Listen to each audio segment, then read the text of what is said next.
It's called Smut. Give me smut and nothing but a dirty novel I can't shut. Welcome to Femmes Reading Films. I'm Emily. I'm Jess. And we're here with Ben A. Bear. Hi, Ben. Hi, Jess Mellon, Emily Barujan. Thank you. You have been on the show before. By a technicality, yes. Okay, You were on the show. That was You were a on the real live show. I was on a live Yes. show with like 17 other guests, It was so our- I don't count it. We did have you on because you also have a podcast. I do. That does focus on Twilight. Yes. Yes. Do you want to tell the people about it a little bit? I would love to. Hi, viewer. My name's Ben A. Bear. I'm the founder and co-host of a... Founder. I know, creator, whatever you want to call it, of a podcast called Bite Sized, wherein my co-host Sarah Murphy and I are watching the Twilight movies one scene at a time. Mm-hmm. Sometimes we have guests, sometimes we don't. That is how I introduce my episodes. I was gonna and say- I almost went right into my usual That's spiel a after literal- that. I was like, that sounds Yeah. really familiar because we've both been guests Correct. on Bite Sized a few times. The next words out of my mouth were about to be joining us today. Yeah. But I that's heard not. you. I heard you Jessica take Mole. on the podcaster voice. Yes. There. Yeah. We are currently about halfway through the movie The Twilight Saga: New Moon, which means we are less than 40% of the way through the franchise. So where better to start than right now, viewer and also listener? Stop talking to them. Stop talking to the I'm camera. appealing directly to the viewer. Okay. You two already know. You've been on the show. That's I'm true. talking to these people. What's also nice Hi, is guys. we have the same editor as well. So We Oxford do. cut Hi, all Ben. of- Hi, Ben. Hi, Ben. It's Hi. not me. No, we gotta have the Ben other on. Ben. We gotta have other Ben on soon. Yeah. To be back to back, so okay. people can compare you. The- So we just B. talked about your Twilight podcast. We did. And obviously then I assume you know how to read. I've done it once or twice before. Yeah. Do you have certain types of books that you like to read now? I love very dry, very dense, very boring history books. Oh man, okay. Give me your nonfiction that could be assigned in a history class, and I will read that very slowly but enjoy it. Got it. What's your favorite era of history to read about? I'm a big fan of pre-Columbian American history. Okay. Wow. Okay. Yeah. Wow. Yeah. But also very light and entertaining fantasy books, like a big Terry Pratchett fan. Oh, Okay, great. yeah. Which is just like the opposite end of that spectrum. Okay. No, fiction, very easy to read. Yeah. Just bang it out in a day Take or a two. break Yeah. from the tome that you're working on the Right, side. right. And read Yeah. some Terry Pratchett. I'm assuming that you have not read any fan fiction. Would that be accurate? I never really got into fan fiction. I had a brief dalliance with fan fiction when I was young, like probably middle school young. Yeah. Um, What fandom, could I ask?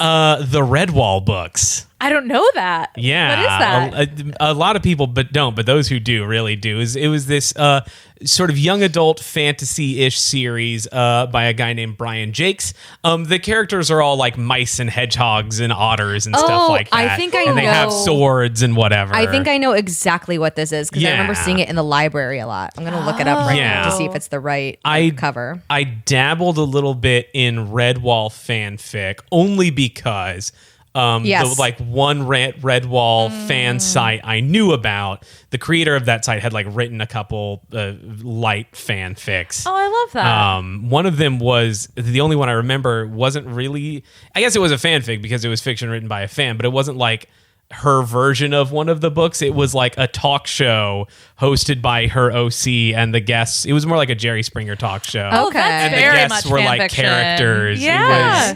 It was not like I'm going to write one of my own Redwall books. It was Totally. just like very much in the I'm going to take these characters and play with them like little dolls. Those are some Okay, of my like that. favorites. Those are I That's love. fun. I love it when people take characters and play with them like little dolls. Yeah, and then sort of inspired by that, And make them kiss. Make them I kiss. started to write my own and maybe got a page into it and was like, I think I'm done with this. It's hard. Yeah. It's Yeah. hard, but also like it's the same thing to me as like a murder mystery party where I'm like, I don't want to plan it. I don't want to be in charge. Yeah. I want to enjoy it and read it. I want to Yeah. experience it. I don't want to be the one that knows. A lot of respect for the people that are able to do it. Correct. Yeah. But Seriously. not in my wheelhouse. After that, I was just done with fan fiction. Yeah, that makes sense. Have you ever read any like smut or romance? Not really.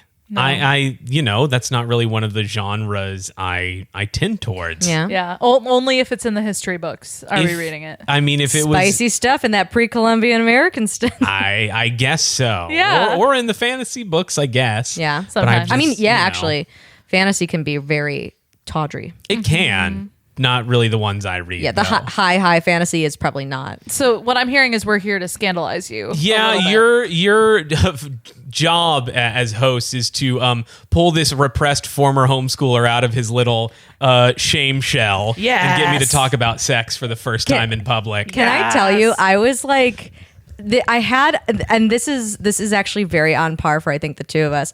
I had the same thoughts while reading all the books I did for this as I did when I was doing the episode with my brother. Yeah. Yeah. Because I was like, oh, I have to say this to Ben. I was like, oh, this might be a little weird. Oh, okay. And there were some that were like porn that I Right. read, and this one is not. This one is very good on the scale. But I was like, Just for me? on the really Just for him. on the really porny ones that were like reverse harems. I was like, this might be a little too much, and that's a very rare thought I Very have thing. Wow. during But you this wanted show. to protect his innocence a little bit. because he's a little baby boy. I'm not going to tell you where mine falls on the I can't porn wait. scale. This is You great. usually have a very, I'd say, like you walk the line. Yours are around the same area. Yeah, well, and the smut in mine is excellent, but that's Okay. also if I have a lot of smut in a story that I'm telling, I usually gloss over it because that's usually not the most interesting part of the story to me. Fair. Like I'll make note of the fun stuff, but I'm like, but that's not the plot. Yeah. Everybody wants to know what's going to happen next. And me, I'm like, let's name the scenes. Yes. let's say the position. let's focus in. And me, the last time I had a therapy session, it ended with me talking to my therapist about how the way I was raised left me feeling absolutely terrified to talk about anything sexual at all ever. So this is going to be some fun little exposure therapy. Oh my god, for us. amazing. Okay. It's gonna be fine. It's gonna We're be going to have some easy. breakthroughs. It's gonna be here. great. Yeah. Okay, so let's get into it Let's and do talk it. about Yeah. the trope that you have picked for Yes. us. Which today. was Time travel. time travel. travel. Do you remember why you picked it? I am a big fan of time travel because I really like to pick it apart.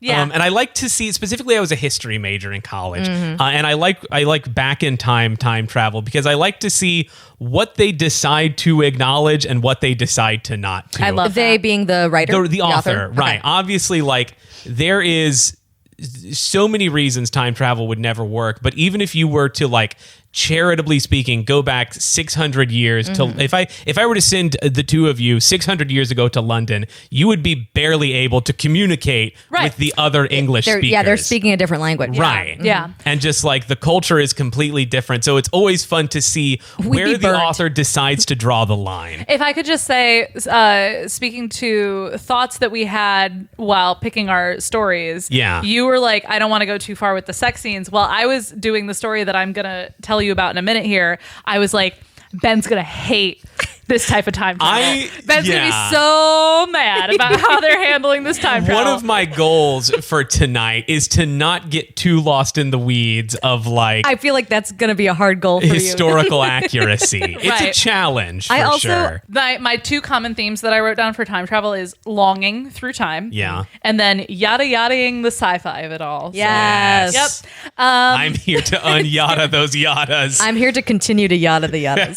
The time travel tag, to note, the time travel tag in AO3, there are 140,000 fan fictions under time travel. There's probably more. Yeah. Because there are Doctor Who fan fictions that all include time travel in some way, but they just didn't think to tag it because it's Doctor Who. Yeah, you don't Right. need to. So, take that with a grain of salt. And then the fic, I did want to note this in my research. The fic under the time travel tag with the most likes is called, quote, "Oh God, not again." And it's rated G.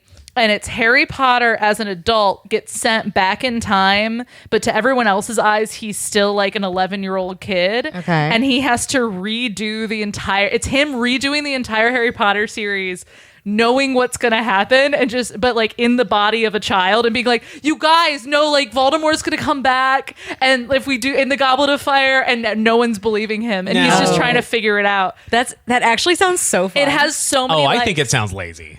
Okay, but there are a lot of time The whole travel. plot is figured out for you. You're just rewriting Harry's I know, inner this is monologue meant at to be this point. funny. Listen though. Okay, I'm gonna go on a tiny tangent right now. Please. There is a fan fiction called The Debt of Time, which I was just talking to Jessica about, and it's changed my life. We're gonna get into more about how I feel about time travel later on, but I have never. It is a Sirius and Hermione pairing, which is something I have never been into before. Yeah. And she goes back. She has to be a kid. She knows how it's gonna happen because like she knows what happens to the older people. She goes back to the 70s, and it's so good. And she Okay. tries to say the most she can because no one believes her, and it's just so good. And she's like, I can't follow them because it's Sirius Black, but it's so good. I'm so sorry to Ben. I'm so sorry to Aksher. You're fine. It's just you don't understand. No, I don't. You don't understand. I'm Okay. not a Harry Potter fan, so I Well, get ready because we're doing a Harry Potter fic. I know nothing about Harry Potter. Let's All right, go. get ready. Because most of the time travel fan fiction that I have read has been in the Harry Potter universe because there is time travel in the Harry Potter universe. Specifically, the device called the Time Turner Yeah. that allows people to travel back in time. So there's a fun way for people to write time travel because it's like, oh, you touched a broken time turner Yep. and now you're back in this time. I love see. it. Love it. And my favorites are ones specifically that try to answer the question: if you could travel back in time and kill Hitler, would you? Yeah. Oh, not where Okay. I thought that was going. Yeah, exactly. I But- thought just due to the nature of the show, I thought it was going to be if you could go back in time, would you fuck your younger self? Ew. What? no. She doesn't know Wait. enough yet. Is this a real question that people have? No. Well, sorry. No It's a king question shaming on Ben Christmas. has. It's a question That's Ben okay. has. I've never heard that before. though. It's never it's very occurred to- valid. I've also never heard it before until I said it. I don't know why I did. Some sort of spirit came over me. It was automatic speaking. Anyway, so okay, you said you know nothing about Harry Potter. Was not allowed to read or watch it as a child. Wow. Had no interest to as an adult because of that. Amazing. Okay, do you know anything about Voldemort or like the evil person in the? He was a bad guy. He's a bad guy. and he decided to make it easier for him to be bad.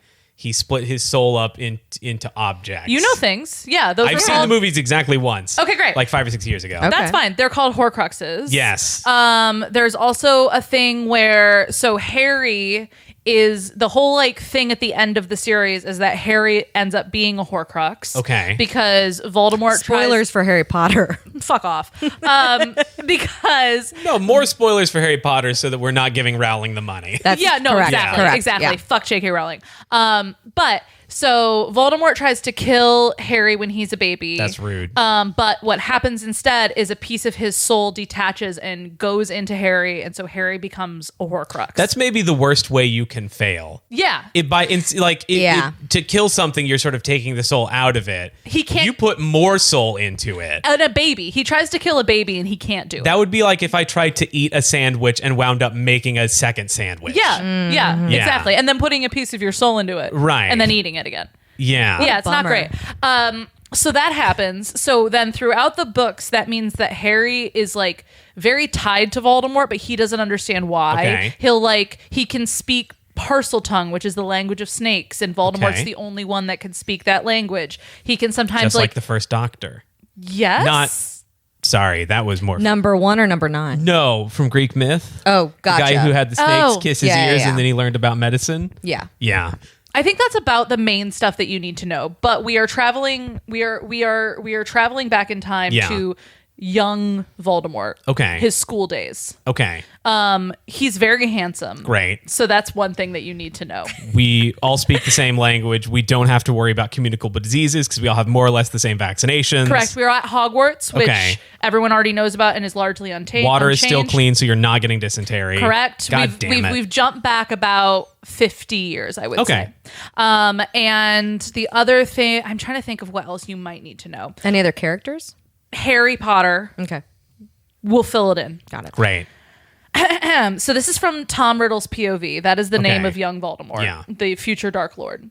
Cool. At this point, he is in his last year of school. So what we know about him so far is that he knows that he can speak to snakes. He has created 2 Horcruxes. Okay. So he's killed his father and accidentally killed Moaning Myrtle by Okay. a basilisk in the Chamber of Secrets. Okay. And so he has 2 Horcruxes, and I'm trying to think if there's anything else that we know about him at this time. Emily, do you know? Do you remember? Any other Tom Riddle lore? He was a orphan. He was an orphan during World War II in London. Yeah. Okay. So a lot of trauma. Yeah. That's kind of maybe why he is a little bit evil. And his birth circumstances? Oh yeah, he was born. So the reason that the basically the Me rope. the fandom extrapolation of why he might be so fucked up is that he was born to a mother that had influenced his father to like have sex with her because of a love potion. So like she just tricked like a his woman. dad. Yeah. So he was like born because of a love potion, Yeah. and that's supposed to have made him like very stunted.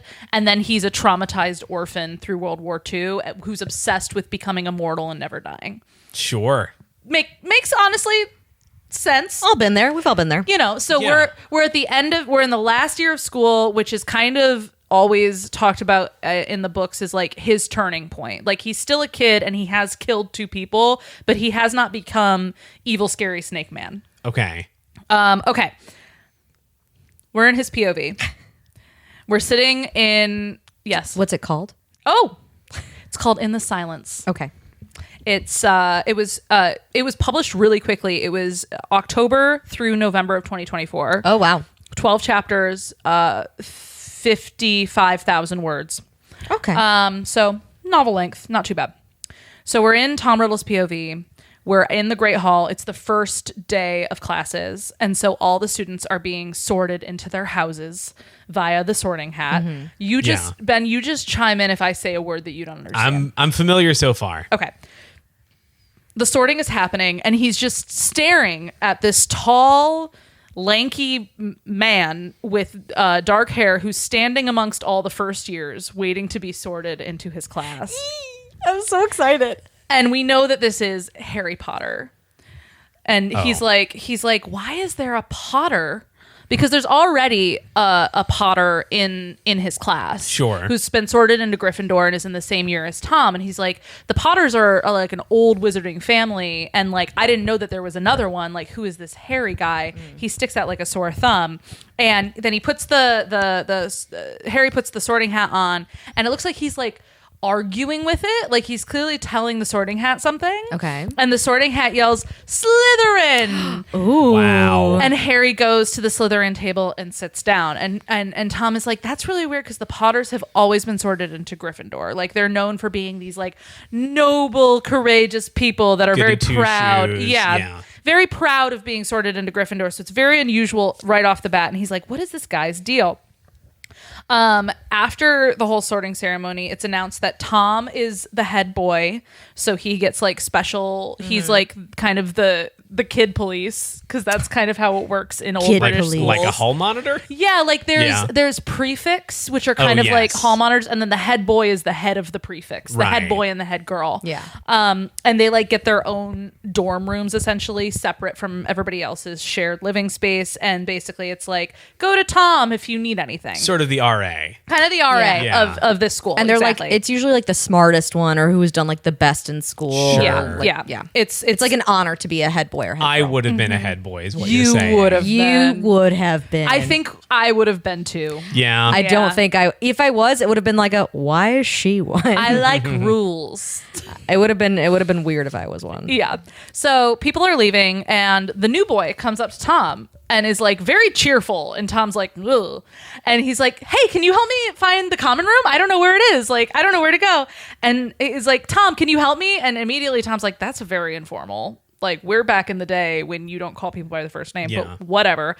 And he's like, okay, yeah, fine, whatever. I'll walk you to your room. And this kid is talking his ear off, and he's like, "Okay, yeah, I'm gonna leave now." And he tells him, Tom tells Harry the password to the Slytherin common room so he can go find his room. And Harry's like, "Thank you." And then Tom goes to leave, and he hears Harry say the password, but in parcel tongue. Oh. Uh-huh. And Tom like whips around and looks at him, and Harry just like smiles at him and winks at him and walks into the common room. What is going Okay. on? And Tom is like, what the fuck? So he just continues to like watch him And he's like, what is this kid's deal?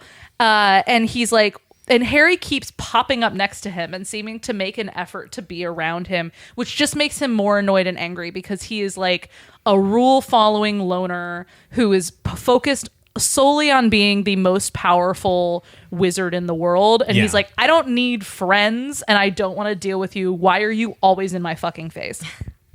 And so he is walking to class. Harry's like, oh yeah, my roommates kept me up asking questions.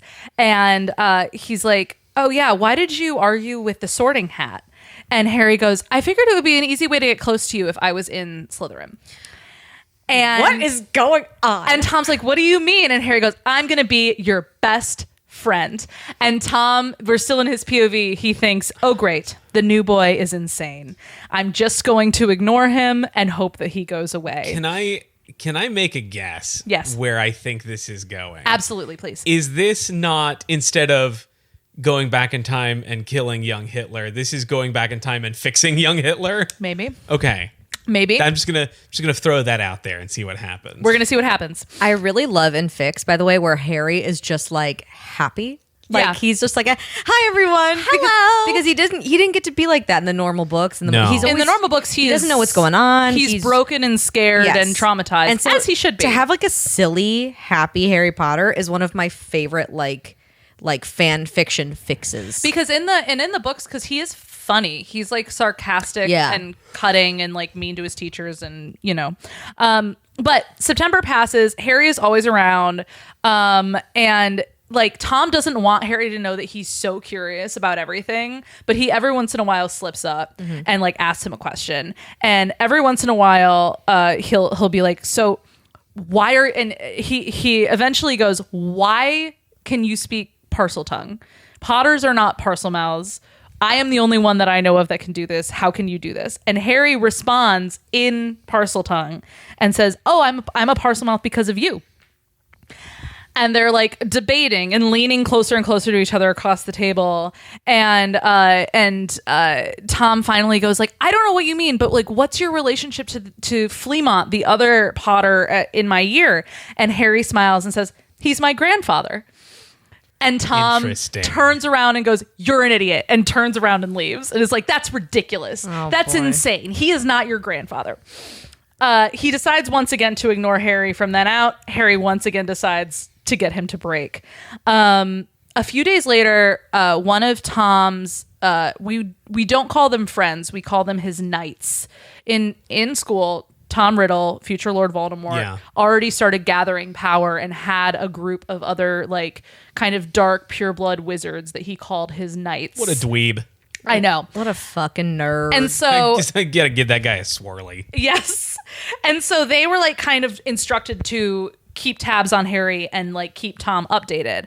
And Rosier, one of his knights, pulls Tom aside and says, we just figured out that Harry Potter has horrible nightmares because we've been hearing this weird buzzing sound coming from his bed, but the curtains were all drawn. And then last night I stayed up and just kind of waited, and I pulled the curtains back and he was just screaming. He was asleep, but his whole body was convulsing and he was screaming so loud, and he had clearly like cast like a silencing charm on his bed so it couldn't be heard, but we could still hear the buzzing because of how loud it was. Damn. And Tom's like, oh, so okay, this cheerful weirdo apparently is having horrible nightmares. I wonder why. This cheerful weirdo. And Tom goes, that's so interesting because he's so upbeat, but he must not be sleeping. And Rosier looks super confused and goes, upbeat? Potter is a miserable bastard. What are you talking about? And Tom just kind of stares at him and goes, never mind, and like leaves again. What is happening? I don't know. So there's a lovely sequence in Defense Against the Dark Arts where they're paired together and they duel as part of like the exercises, like a wizarding duel, and it's very fun. And Tom is like, oh, he's really good at this and he's very powerful, and I might have like met my match, and usually I just kick everybody's ass, but this is actually fun. And they like laugh and like have a good time, and then Tom's like, no, I cannot have fun, I'm a future Dark Lord. And after a while, he just finds himself talking to Harry more and more and getting used to him. And at a certain point,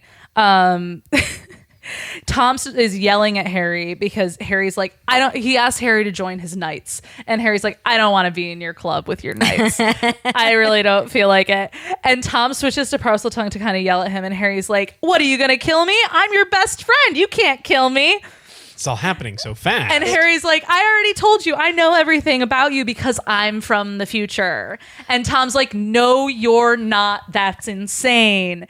And he's like, prove it then. And Harry goes, okay, I know that you have 2 Horcruxes, and I know that you killed your father, and I know that you killed Moaning Myrtle in this year with the Basilisk because you know how to open the Chamber of Secrets. Which are some of Tom's deepest, darkest secrets that no one knows. And he feels like all of the air has gone out of the room and like feels like he's gonna faint and is like, I can't be here right now. And like kind of sits down and he goes, where are you from? And Harry goes, July 1998. And Tom goes, why are you here? I'm here for you, Tom, says Harry. Aw. I just want to know. How did you get here? He says, I touched an experimental time turner while I was doing some work on it, and it was a total accident. And I considered killing you right away. Okay. But I figured maybe you're capable of change. And say everything falls out exactly the same, regardless of my presence here, you'll still lose, Tom. Voldemort always loses. So either way, I'm golden. That's cold. Ooh, I kind of love that. He's unhinged. He's unhinged. I would love to be that unhinged. Yeah. Yeah. Every day. But he was basically like, I got sent back here by accident. I have no idea how I was, but I ended up back here. So I'm going to try to do something. Just make the best of it. I'm going to make the best of And it. he is, sorry, I think you already said this, but he's 17, right? Yeah, they are the both, same age. They are both Okay. 17. Okay. Gotcha. Yep. Tom might be 18, but they're contemporary. They're both in their They're the last same age. year. They're both in their last year of school. So he says this. He says, Voldemort always loses. Either way, I'm golden. Tom just kind of sits there staring at him, thinking very hard. Harry grinning ear to ear at him. And Tom is like, okay, he's clearly still insane, but somehow knows my deepest, darkest secret. So I think I'm just going to play along for now and just try to keep gathering information because clearly this person knows a lot about me. And like maybe I can learn something about my future because he's talking about it. Yeah, I feel like if I was Tom Riddle, this would make me say, now I for sure want to kill this kid when he's a baby. Right. He's very annoying He's personally. very annoying and he knows too much about me. Yeah. Previously, there was some bigger, grander reason for it, but now it's just spite. Yeah, exactly. Well, he asks him, he says, were we enemies in the future? And Harry says, yes. And that was your fault. You made us enemies. And that was your fault. That's on you, buddy. You decided to start a fight with a child. Yes. And Harry, okay, I'm going to do a quote. Okay. Quote, Harry's tentative smile is very soft this time and his gaze oddly searching. Quote, and even though you took everything from me, I've decided to genuinely be your friend. Why? Because you need one. As if it's that simple. And perhaps to Harry, it is. Now, we're on to chapter 3. Now that Tom knows the truth and he kind of believes Harry, he wants to know everything about his future. And so he's asking all of these questions. And Harry's like, here are my rules. You have to ask the question in the right way to be given the answer that you want. I'm going to be an asshole about it. And if you say like, when did I rise to power? I'll give you the most bullshit evasive responses ever. You have to like give me details and get it right. And Tom's like, why? And Harry's like, because it's a good way to get you to open up to me. And also it makes it more fun for me. And I want to make this hard for you. He's like lost his mind. He's lost his mind. But also when I was reading this, I got the feeling that the author was conveying something that I think I would be like too, of if you got a chance to fuck with your teenage mortal enemy in any way possible, you would. And I think he just is enjoying being annoying to like, and like a kid too. to the person that's going to ruin his entire life. Yeah. I've been thinking this whole time, like if I got sent back in time like Harry was, I think I would be a little more preoccupied with getting back to the present and my current life. But I say that as a 33-year-old with with an established life and wife and job and cats and stuff. Yeah. If I was 17, I might be a little more liable to be like, there was nothing going on back there. Yeah. And we'll learn this later, but basically the war against Voldemort just ended. And so Harry has basically been living and fighting in a war And then like 6 months later, he got sent back in time right back to it. And so I think they're probably were meant to imply like there's a little bit of, well, fuck it. Might as well. I don't have Yeah. anything else going on. This is Harry's entire story is him being pulled in random horrible directions that he doesn't want to be pulled in. It's a trauma response. It is a little bit of a trauma response. His whole life is a trauma response. Wow. Yes. But so this means though, because Tom wants to know things, this means that they end up talking a lot and often in Parseltongue, Tom's secret little language. And he finds himself really enjoying that he can like talk to somebody else. He would never admit to himself, but he's enjoying spending time with this other person. Let's not get ahead of ourselves. And then he finds himself there's a really cute scene where he's like, Harry, are you coming to the library like we usually do to study? And Harry's like, oh, no, actually, like it's really nice out. So I was going to go out there. Do you want to come with me? And Tom's like, no, I'm going to the library. And then he goes to the library and he sits down at the table for like 5 minutes. And then he's like, it's really quiet in here. Yeah, because it's a library. I don't like how quiet it is. Usually there's someone talking to me and I can't concentrate on what I'm... You know, it is really nice outside. I wonder where Harry is. I'm going to go find Harry. And then like leaves and is like, I'm not going to think any more about this. And so that starts happening more and more. He's finding himself reliant on and enjoying Harry's presence more, despite not wanting to. But one day at breakfast, Harry is exhausted. And it's clear that he didn't sleep. And Tom now knows why. It's because of the nightmares that he's having. They sit down to study at the library. Harry puts his head down and immediately falls asleep. And Tom, for some reason, wants to touch Harry's hair, but instead he just watches him sleep, which is also creepy. And then later that night, he's like, I should be... This boy is clearly having a hard time. And he's like, I have work to finish. You may join me in my room as I do that. Wow. And Harry's like clearly very surprised and taken aback. He's like, okay. And Tom in his head is like, I'm going to give him a place that he can rest that isn't around anybody else. And sure enough, as soon as they get to his room, Harry sits down in an armchair and immediately falls asleep while Tom works. I wish I had that power. Let me tell you. I know. Just start having horrible nightmares that keep you up all night. Exactly. You will. Done. Does he have nightmares when he's sleeping in the armchair? Well, let's get into it. It's very funny to imagine him sitting in the armchair just starting to twitch. Yeah. Tom finds it very interesting that Harry trusts him enough to fall asleep around him and like is like finding himself just kind of watching him being like, does he have like a girlfriend back home or a boyfriend? I must know. And realizes all at once like, oh, I'm interested in this person and I've never been interested in anyone in that way before. And he's still trying to figure out what to do about it. Never. 17. No, but he's so He's been busy. He's so focused on his own traumas and defeating death. Yeah, that'll too. do it. Yeah, that'll Takes do up it. a lot of Yeah. time. And so Harry wakes up. He's like drowsy. Tom walks him back to his dorm. Makes home. He gets home safe. Aw. The next day, Tom goes to the Slytherin Quidditch game because Harry is going to be playing in it, Okay. and all of his friends make fun of him. They're like, "Why are you at a Quidditch game? You've never come to a game before." And Tom's like, "Don't worry about it," and he's just using it as an excuse to watch Harry. And he's like, he looks really good in the gloves and the thing, and I'm not going to think too hard about it. I wish I was that broom. I wish that Damn. I'll ride that broom. I'll be his snitch. And he realizes now that he's paying more attention that Harry is not the chipper lad that he thought he was. He's like, actually, this man is miserable, but you only see it as soon as Harry doesn't think that Tom is watching. The mask drops. So around Tom, he's like kind of like ribbing at him and kind of energetic and like, I'm your best friend, bada bada ba. And then as soon as he doesn't think Tom is aware of him, the mask drops and he gets this kind of quiet, haunted like look over his eyes, and it's very clear that he's not well and that he's putting on a little bit of an act to try to be interesting to Tom. Right.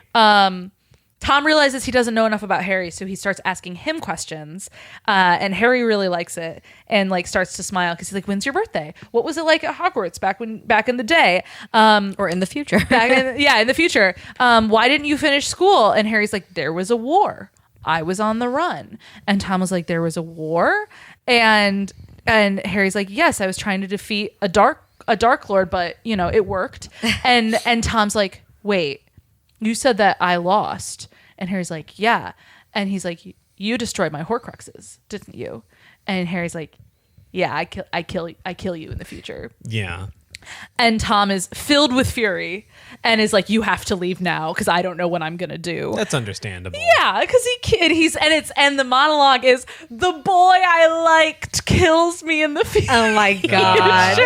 Typical. The boy I have a crush on murders me in the future and destroys my dastardly if plans. I had a nickel, I know. Damn. First loves, am I right? Mm-hmm. And he's more focused on that than the fact that he dies, which is his biggest fear. It's more the boy I liked Is gonna the boy kill I me. like Wow. killed me.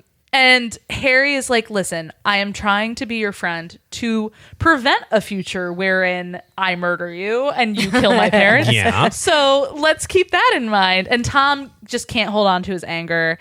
And one day Harry invites him to Hogsmeade and is like, because we're friends again, since we're best friends again, let's go on a little field trip together. And Tom's like, oh, fine. And Harry goes, it's a date. And Tom blushes. It is like, get it together, man. And on the date, they have like a lovely time. And Tom asks how much the other Potter in the timeline knows Fleamont. And Harry says, he knows you grow up to be evil and that you start 2 wars. And Tom goes, I start 2 wars? Why?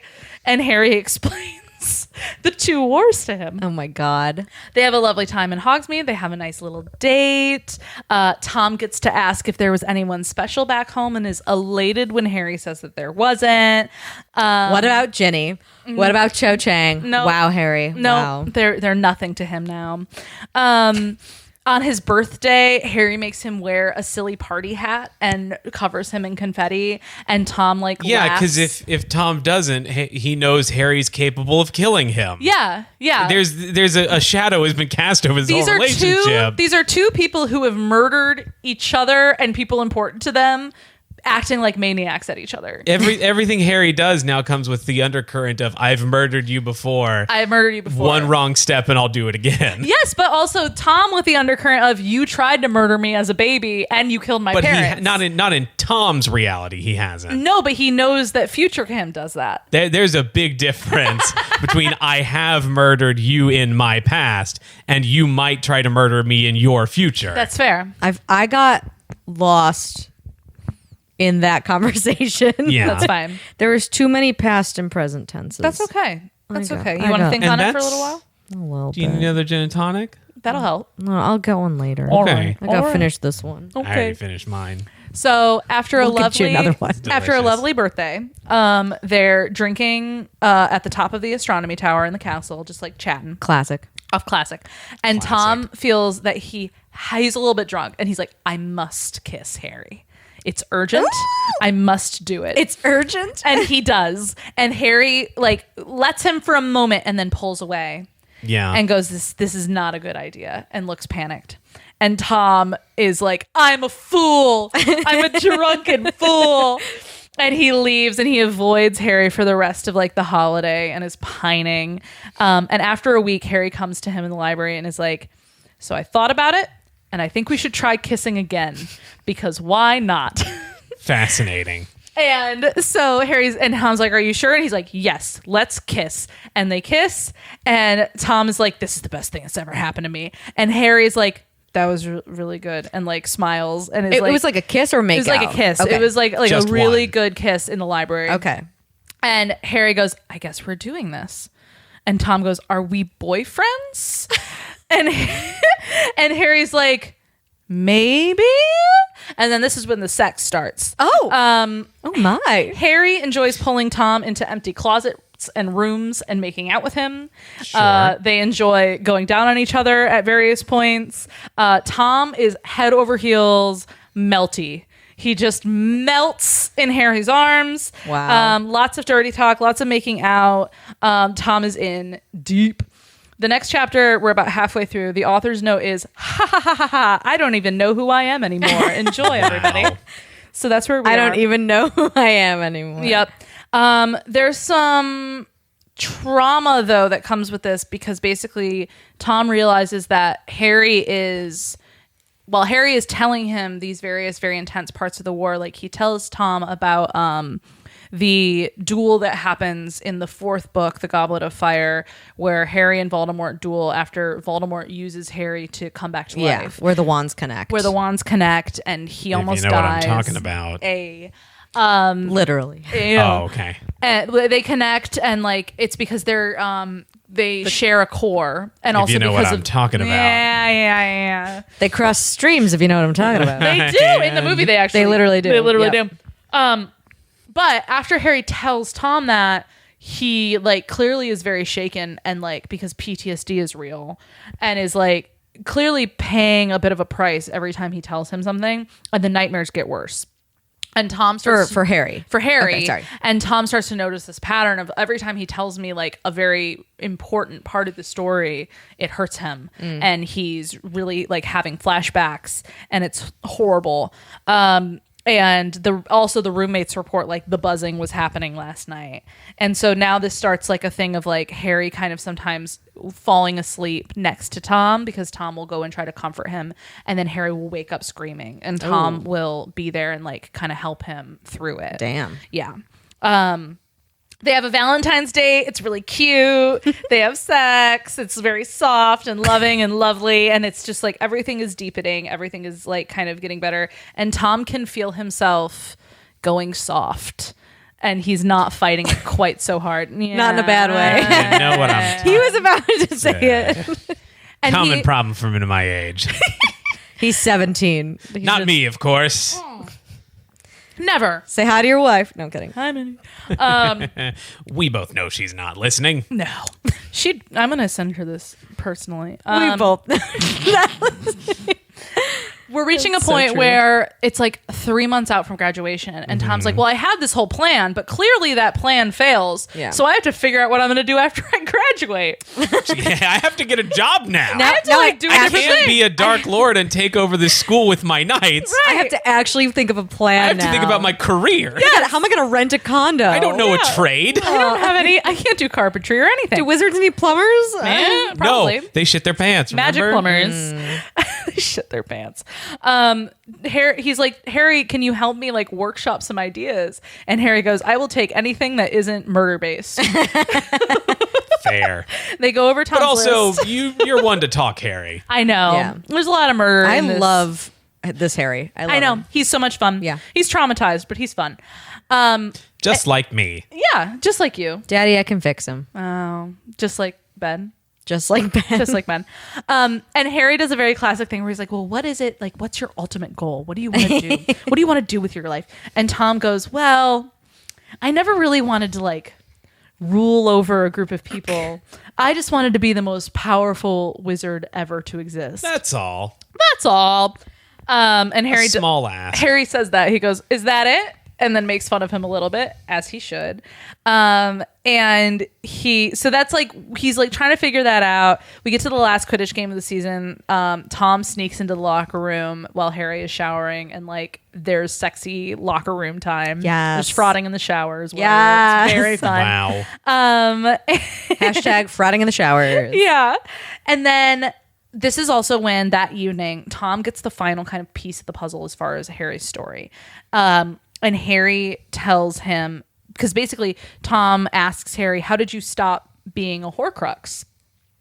And Harry goes, well, you tried to kill me. You tried to kill me, but it killed the Horcrux instead. And then I woke up, but I fully thought that I was going to die. And Tom has a panic attack and like remembers what it was like to kill the other people he's killed, and imagines trying to do that to Harry, and like is truly deeply horrified in his soul.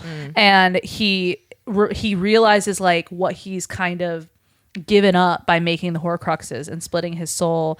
And he's like, I can't believe that I did that to Harry, and I wish that I had met him sooner, and then maybe I would be in a better place. Maybe my soul would be whole, and I wouldn't have caused all this trauma to all these people. And he feels true regret in that moment. And then sharp pain suddenly shoots through his entire body. Ooh. And the world explodes in what feels like fire, and he starts screaming until he passes out. Oh, isn't that like, okay, wait, I think I know what's happening, but go on. He's in so much pain. He knows he must be screaming, but he can't hear himself. He passes out again. He comes back. The pain is still there. He screams. He goes back down. It happens over and over and over again. Sometimes Harry is there trying to calm him down. Sometimes it's just dark and he can't see anything. Are they in his room? Harry is there each time. Are they still in the shower? He wakes up 2 weeks after this incident. Oh, Jesus. In the hospital wing. Okay. And he's still in Hogwarts, but in like the nurse station, basically. The infirmary. Yes. Tom can feel it. His soul has become whole again. Oh. I know when you have like true regret, you have to like really, really mean, because like when you kill someone, you have to really, really mean it, and that's what cleaves your soul apart. So you have to really, really regret it, really, really like You have to repent. make amends, kind of thing, and it can go back together.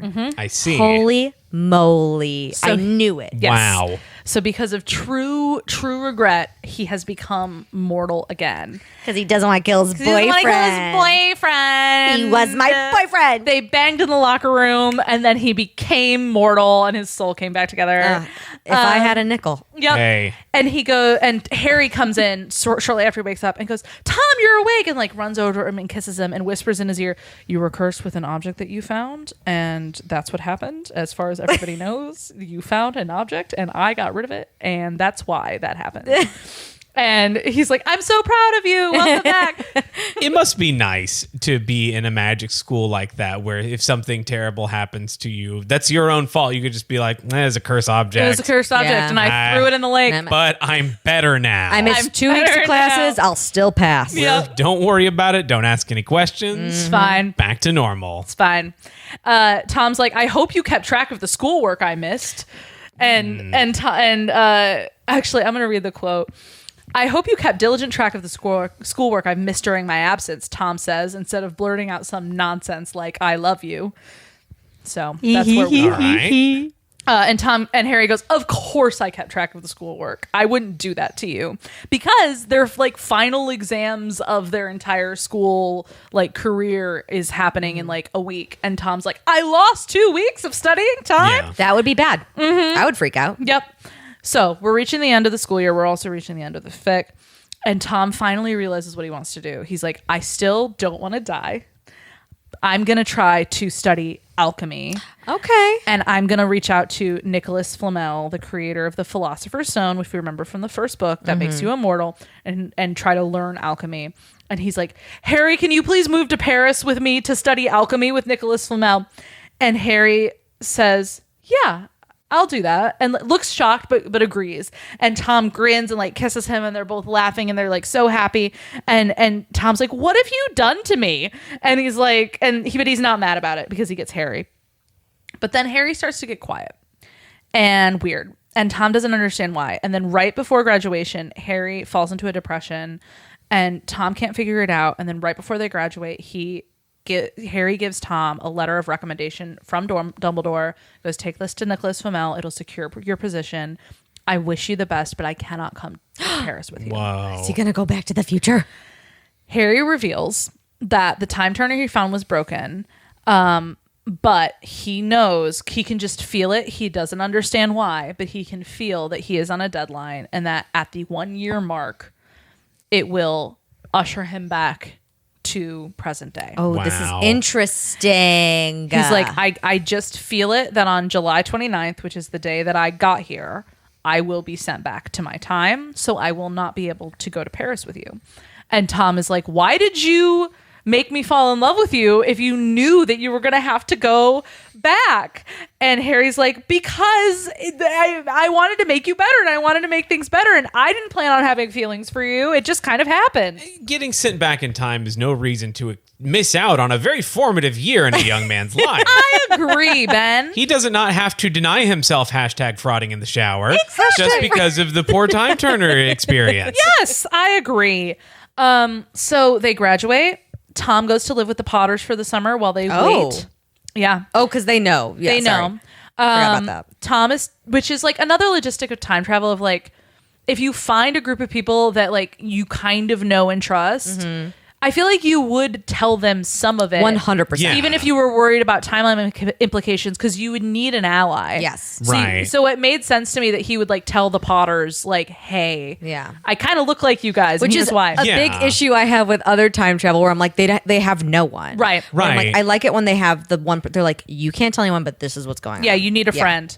And also, like, from a very practical standpoint, for a guy like Harry, you know, he has no paperwork. He has no identity, whatever the British Right, equivalent yeah. of the social security number is. I think just a social security number. He doesn't have that. doesn't have one. Like, he can't establish his identity because all of his documents that he may or may not have had on him are from a date way so far in the future that Yeah. the government would be like, you're fucking with me, get out of here. Exactly. So, like, he you know. needs help forging a new identity. Correct.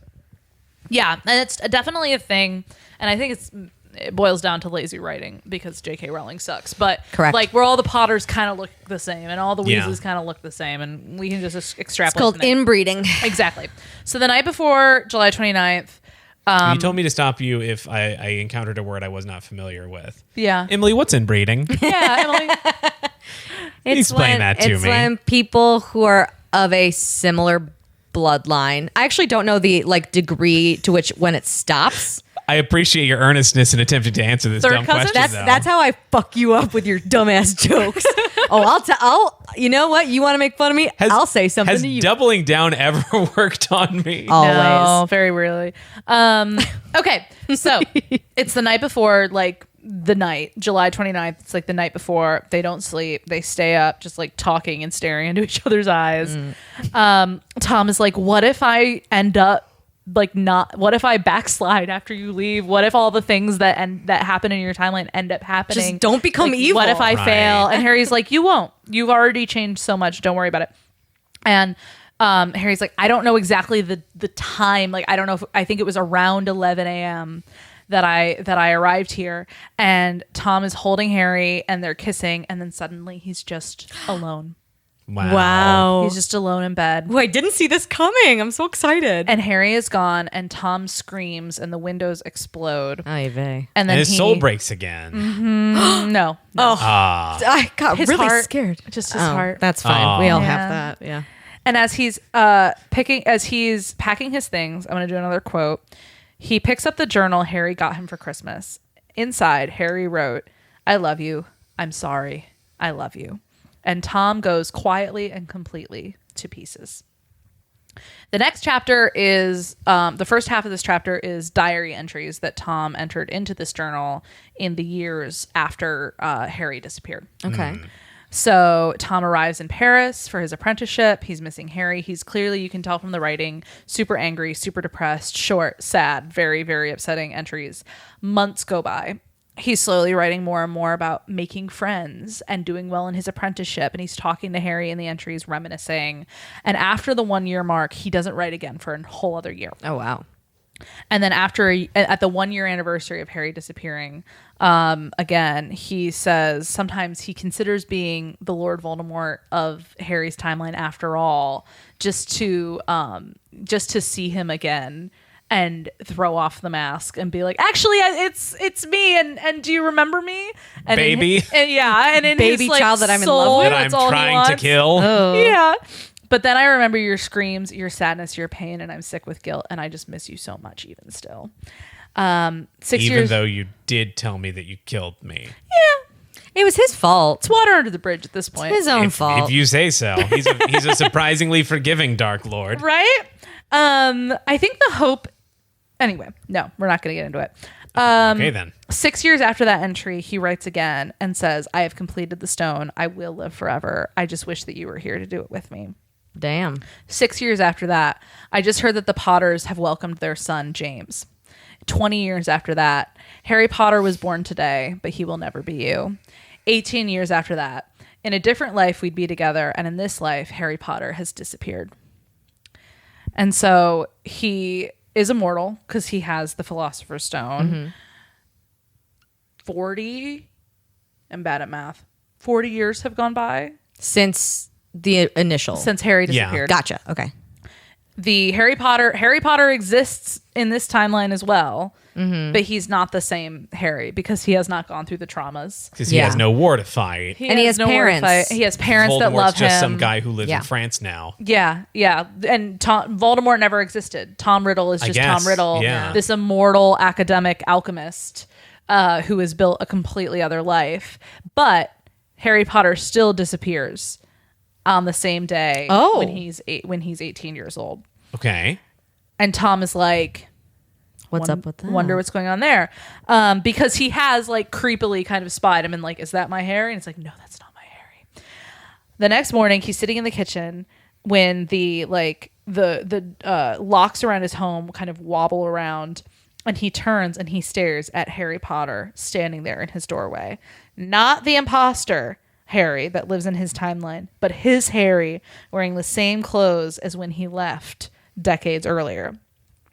And Tom stumbles up to him and they're like holding each other and shaking. And Tom has lived an entire life and Harry is only 2 days older than when they last saw each other. And they sit down for tea and Tom tells Harry about his whole life. And Harry's like, as far as I know, I disappeared and I reappeared. And then I went to find you because I heard that you had made the Philosopher's Stone. What? Yeah. Okay. Because he still exists. So The timelines have finally caught up to each other. yeah. Right. Okay. I think I'm getting. Okay. But Tom has just lived long enough to catch up to. it didn't. But it couldn't. Because now there's two Harry Potters in one timeline. Because the Harry Potter that went back in time did not live through all the bad stuff that Voldemort did. So he should just not exist he would anymore. have, but He just doesn't exist. But he has no reason to confront Voldemort and have the relationship in the way that they did, unless this is some sort of fated lovers thing. Sorry, I was fidgeting this so I wouldn't fidget with the microphone. Okay, because it makes every time I move the microphone, it makes a noise. No worries. But and this is another reason I love time travel, because I love getting tied up like this. Yeah. So Harry Potter went back in time at the beginning of the story, Okay. having been horribly traumatized by what Voldemort did. Yes. Right. So he encounters Voldemort and is like, And they go I'm together." gonna kiss this dude so good, Yep. he decides not to do his crimes. Correct. The crimes of Voldemort. Correct. It works. Yeah. He fixes Voldemort. Yeah. Correct. Voldemort then lives his life, goes into the future, not committing his crimes. Correct. Harry Potter is born. Correct. Lives a normal childhood. Yeah. Correct. Does not have to fight in wars. Yeah. Is not a Horcrux. Is not attempted to be killed by Voldemort. Yes. But then he Is sent back in disappears. time all the same. He disappears. He disappears. Oh. Yes, Oh, Emily. call on me. So 18-year-old second Harry Potter Yeah. disappears when he's 18-year-old because prime Harry Potter reappears as an 18-year-old. Kills him.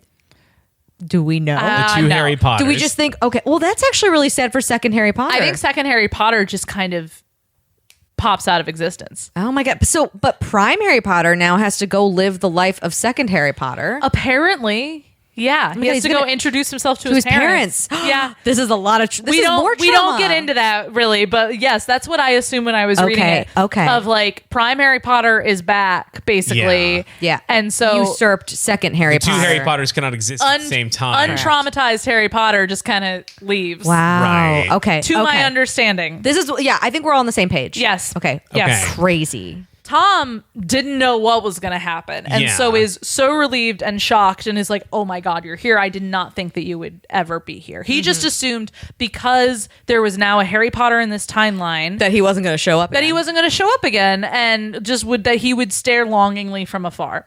Not the case. Harry is here and he's like, I missed you every day for the last 53 years. And they like jump each other's bones. Nice. And have reunion sex.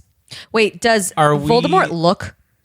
What does he look Yeah, like? we're it's the Edward and Bella question. Yes. He creates the Philosopher's Stone. I think it was like 8 or about 10 years after he graduated. Yeah. So we can assume that he's because in the books, Nicholas Flamel is immortal, but he like still physically ages very, very slowly. Yeah, So okay. he's like 200 and something and he looks like he's in his 50s. So Tom probably looks like he's in his early 30s. Okay. But he would be in his 60s? 60s, 70s. 70s? Like Okay. in just like lived experience. Actual Earth time. Harry, so they do all this reminiscing, they do all this catching up. Tom fills Harry in on like the fate of Yeah, if everybody. you know what that I'm he talking knows. about. Hey. Just kidding. We all know it'd be the other way around. And Harry agrees. Like, I want to, now that we're back together, I want to be with you forever. I want to use the stone and be immortal with you. And Tom is like, that's all I've ever wanted. Ah. And Harry goes, just let me age a few years so I So don't it's look not 18 weird? forever. Yeah. And so it's not weird. And Tom's like, that's fair. And he makes like a joke where he's like, we'll like wait until you get to like whatever the perfect like version of you is your that you peak like your hotness? peak Wow. hotness, your peak manliness, and then we'll do the stone. And Harry's like, that sounds amazing. Let's do that. Like, and then we could just be hot forever together. Tom is shocked and so happy to hear Harry really wants to be immortal with him and says, I love you, Harry, and is content. Wow. Now, what age would I pick? If I Yeah, could? what age would you Ooh. pick? I'm going to go freeze me at 27. Okay, that's when you were the hottest, you feel? Yeah, because that was right shortly after I turned 27, COVID hit, and I had nothing but free time to work out, and I was like in the best shape of my life.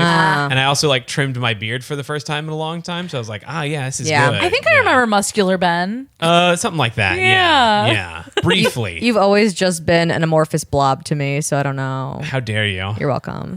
I'm a very amorphous blob. What age would you be frozen at? Probably a similar age, probably Yeah. like late Copycat. 20s. Okay. Yeah, I think I was probably I the think hottest at that moment. Emily. I think 26 or 27 because Okay. that's Yeah. when I was in London Oh yeah, and I looked pretty good. yeah, you were walking a lot. I was walking a lot. Yup. So I've never quibbled. If it was ribbled, I would devour where others merely nibbled, as the judge remarked the day that he acquitted. So my I guess little backstory. When you said time travel, Yeah. fun fact: I fucking hate time travel. Yeah. I You hate told it. me that. It stresses me out. It stresses me out because I don't like the idea of someone being stuck somewhere. What I already said earlier in the first half of without a support system, Right. Right. I'm stressed out about how am I going to get back to my friends? Like that's how, or I guess family, Right. both, if you will. And so it's like reader insert self. So like I'm always very stressed about it. And it wasn't until recently when I started reading some Harry Potter, Dead of Time. Dead of Time, some Yep. fanfics where I was like, it's okay. She has a support system. Where I was like, Yeah. it's all going to be okay. Yeah. And also like, if the future sucks, it's better to go back in the past. But so I'm better with it now. Okay. And I think So this episode has taught you something. this kind of? episode, yeah. And Wow. I am actually You're welcome. I'm okay. Shut up. I'm okay with time travel now. And I think an issue I was also having is that Outlander is a very famous book Yeah. Sure. and TV series now. If you don't know what that is, it's a I think it came out in the 90s actually. Yeah. It was like it's actually old, and the TV show came out upwards of 10 15 years ago, and it's a woman from like 1940s England who goes back to 1700s Scotland, Yeah, something yeah. like that, yeah. with a magic rock, and the guys are hot and it's very sexy and yada yada yada. Right. That has like made a huge thing. Are you looking up Outlander? No. It's made a huge thing of like people writing Scottish time travel. Scottish time travel is like one of the main like Kindle Subgenres. Unlimited. Yeah, Interesting. it's Of time crazy. travel, yeah. There's so I tried Highlander. Right? yes Highlander type things. Yes. Yeah. And I tried to read a couple of those and I just wasn't into it. And I tried to read a couple fantasy ones and I was like, it isn't hitting. Mm-hmm. And then I found this and it was recommended on quite a few Reddits. Okay. I use Reddit a lot now to do Yeah. that. So I read Ghost Walk by Cassandra Gannon. It's 301 pages and it came out June 12th, 2016. Okay. So it's a little right. older. And I really enjoyed it. And she is at the beginning was kind of, you had to trudge through a little bit, but it's fun. Yeah. And I will continue to read this author. And also all her covers are great. Okay. Is she paying you?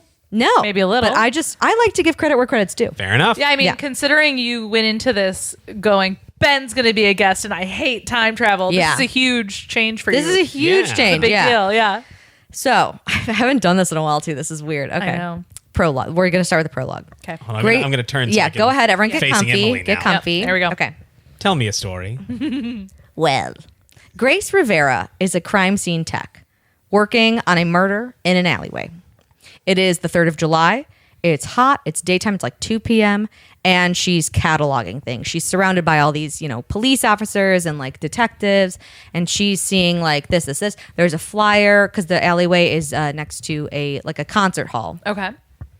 And she's taking a picture. She sees a spot of blood on this flyer for it's called the Monkey Boys or something. She's like, oh, this is a dumbass, name. But there's a speck of blood. I'm gonna A clue. Yes. a clue, as Nicolas Cage would say. No, that was actually really good considering. A clue. Yeah. Another clue. Good What? job. Okay. It's a National great Treasure. Nicolas Cage. That's a great Nicolas Yeah, Cage. yeah, sure. No, I got it. I'm great at You're great. add this to the At repertoire. specifically only Nicolas Cage. I'm good at one-word impressions. Yeah. She finds a clue with a bit of blood on it. She goes to put it in Evan's bag, not noticing the very tiny hole that has become a hole in the thumb of her glove, of her rubber Okay. glove. Suddenly, it starts raining. Oh, no. The sun is gone. The moon is out. No one is around her. There is no body. Ah. She's very confused. She's still in the alleyway. She's like, what just happened? She doesn't even see that there's no body, but she notices it later. Yeah. She's like, what? She walks around. She's like, hello? Who's anyone? She sees a guy outside of the concert hall. And she's like, what's going on? He's like, well, the show is happening. You can't go in right now. She's like, no, that show happened yesterday. And he goes, yeah, it's happening today. And she's like, no, what are you talking about? And then all of a sudden she hears a scream. She runs back into the alleyway. She sees the body of the woman that she had been cataloging. Yeah. Yeah. Crime scene Investigating. Yeah. There were gunshots. She hears a scream. She goes, the woman is dead, but she tries to save her, but it's fatal. And then in an instant, as soon as she tries to, do compressions, blood touches her hand. She is back. It is daytime. It is a dead body. She is covered in blood and water because she was in the rain and starts to scream. Yeah. Okay. I would too. Yeah. 1 year later, Okay. Got it. Grace is giving a ghost tour in Harrisonburg and is getting heckled by a super hot guy. Just to confirm, the woman before, we did not learn her name? It's Grace. Okay, Yeah. this is Grace. Okay. Grace, Now- Grace Rivera. Okay. is Got it, what- got it, yeah. got it, got it. Has a new job now.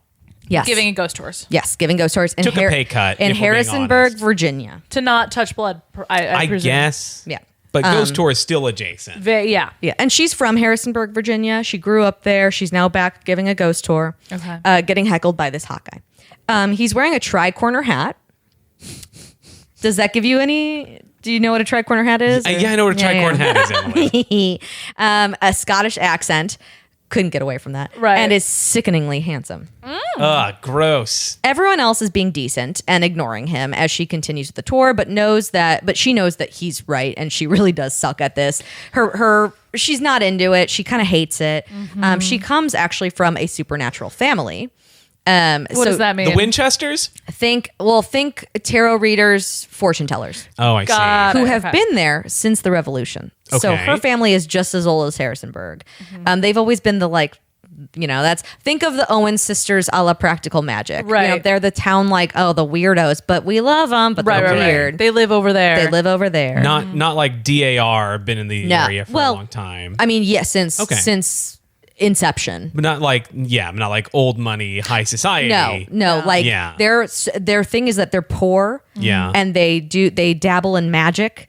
But Grace is she has shunned that. She wanted to be normal. She's practical. She's practical. Right. She's always rejected that part of her upbringing and just wanted to be normal. Right. She basically, we get more backstory. She had a mental breakdown. Of course. Last year and left her job, went to therapy and has Yeah, been trying. the whole time thing would do that too. Yeah. Well, she did. She was just that was a hallucination. That was a weird thing. Right. I'm Yeah. stressed. And she's trying to live a stress-free life right now and uses the mantra of calm green cornfields, peaceful green cornfields whenever she gets really stressed out. Yeah. The heckler keeps correcting her as she's telling a story to the group, saying that, Ned Honeycutt, the map maker that she's talking about, actually made awful maps and he was a fucking idiot. And she's like, oh my God, shut the fuck up. And she's getting very frustrated and immediately switches tactics, starting to tell a ghost story because it is a ghost thing. But she's really into history. Yeah. This is what I would assume What a Ben would weirdo. do. Yeah. Yeah. Be like, well, you don't need to know about ghosts. Look at this map maker. Right. That sounds more or less my internal monologue. Yeah. The one time I took a ghost tour of New Orleans.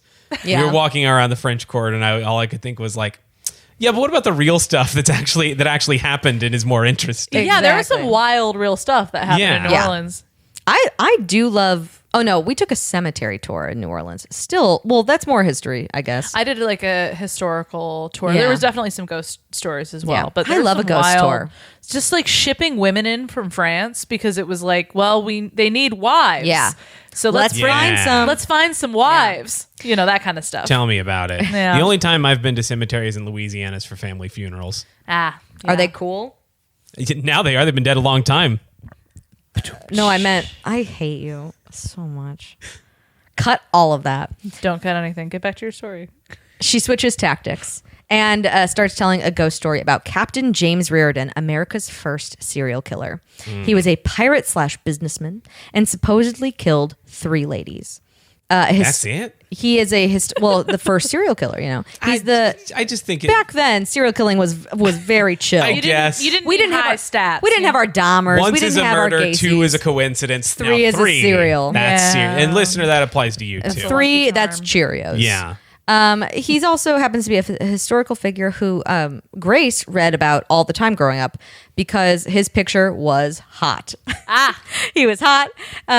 And she was like, ever since I was 15, I always found him attractive, but like that's pretty fucked up but he was a pirate, so it's like, okay, whatever. It's all right. Yeah. Pirates are hot. The heckler continues telling her that she's wrong and that James Reardon was framed, and she finally is fed up and addresses him and says, "Shut up." The group is confused as she seems to be talking to thin air. What? She starts to panic, realizing this hot man, who apparently only she can see, looks eerily similar to the hot painting of James Reardon. Oh, I love this. Interesting. I love this. Freaking out more, she trips on a cobblestone and smacks her head and gets knocked out. Girl. Yeah. She's having a horrible time so far. This has been she's had a rough year. Yeah. Listener, I'm going to save you a Google right now and tell you that James Reardon is not a real person. I could have told You had you to that check one, on buddy. that?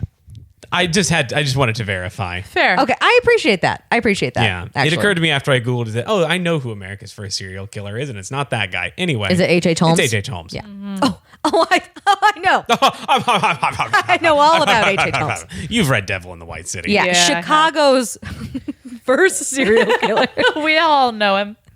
Don't you love when I get really Chicago? Chicago. She wakes up and she goes to her boss's office, Anita, who's a real bitch, and is like, "You need to take the next day off. Also, your family's weird. You're weird, but you need to come back for the 4th of July. It's gonna be really busy, and also maybe you should pay me back because all those people asked for refunds and you fucked up that tour." Oof. And She just can't win for losing. Yeah. no, and James, the ghost, is watching all this and is like, "Dude, she sucks. You should stand up for yourself. You should And- serial kill her. Yeah, you should serial killer." And Grace refuses to acknowledge him and is just like, and she just wants to be normal. Determined to make the ghost go away, she ignores him and drives to her boyfriend Robert's house for their weekly Friday dinner date. He's boring, but she wants stability and safety and a husband and one day. And so she's kind of settling and she's like, it'll be fine. He's Yeah. normal. He's normal. Right. That's Yeah. like the thing. He's normal. Yeah.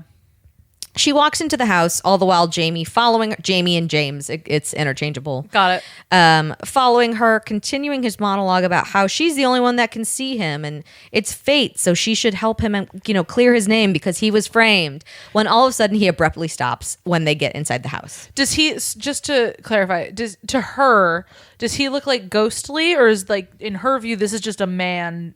Just a following man, her? just Okay. because she thought it was just a heckler. Just a Okay. guy. So she thinks he looks.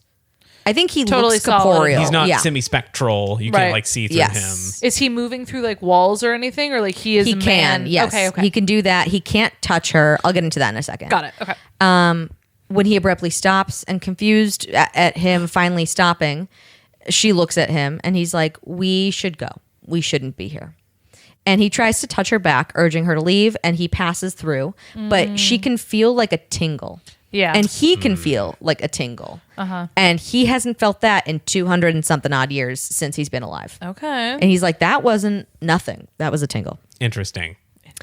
She's like, I don't know what you're talking about. She goes through the French doors, opens it up, and finds Robert fucking the pizza girl. Robert. Who we now refer to as Pizza Tramp, which I did think was funny. Oh, yeah, that is very funny. Shocked and bummed at this normal man being a total scuzzbag, she just turns and leaves. Yeah. Jamie is like, fuck him up. Like this, are you kidding me? Like, do something. Serial kill him. Yeah, Cheerios him. And she's like, no, I just need to leave. I just want to go. I'm just sad. I just need to leave. And Robert's like, no, wait. And he's like, doing up his pants. Ew. Robert chases after her to her car and is like, we can get past this. Also, you usually come on a Friday and it's actually a Thursday. So you fucked up the day. So it was her fault? Wow. And she's like, oh my God, ew. He grabs her arm. She wrangles free. All the while he's calling her a frigid bitch and that he wouldn't have had to do this if she wasn't so frigid.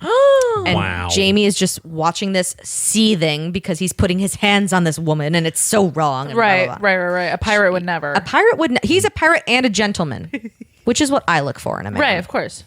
That's why you've had trouble finding dates, because pirates are hard to come by these days. Especially in a landlocked city. Especially in Chicago. Yeah. Yeah. You should be out They in the don't have any Caribbean. pirates on the Great Lakes anymore. They're all sunk. Ugh, No. It's tough. Yeah, it's so hard. sorry about Once that. the Edmund Fitzgerald went away, Were they pirates? That was the beginning of the end. it was the beginning. Wasn't aware. You don't want to know about the sinking of the Oh, okay. One of the things about growing up in Michigan is we learned so much about the sinking of the Edmund Fitzgerald. It was like a full day of just learning stuff about that and listening to the song. And Did you had a full day? my science teacher, it was like known for it because he liked to talk about That's the way so that fun. that Lake Superior and like the temperatures affected like the preservation of the boat and just That's all- actually a fun science. it was class. very fun, but at the time I remember being like, what are we doing? Yeah. And no one I've ever talked to that didn't grow up in Michigan has ever gotten that intense about the Edmund Fitzgerald.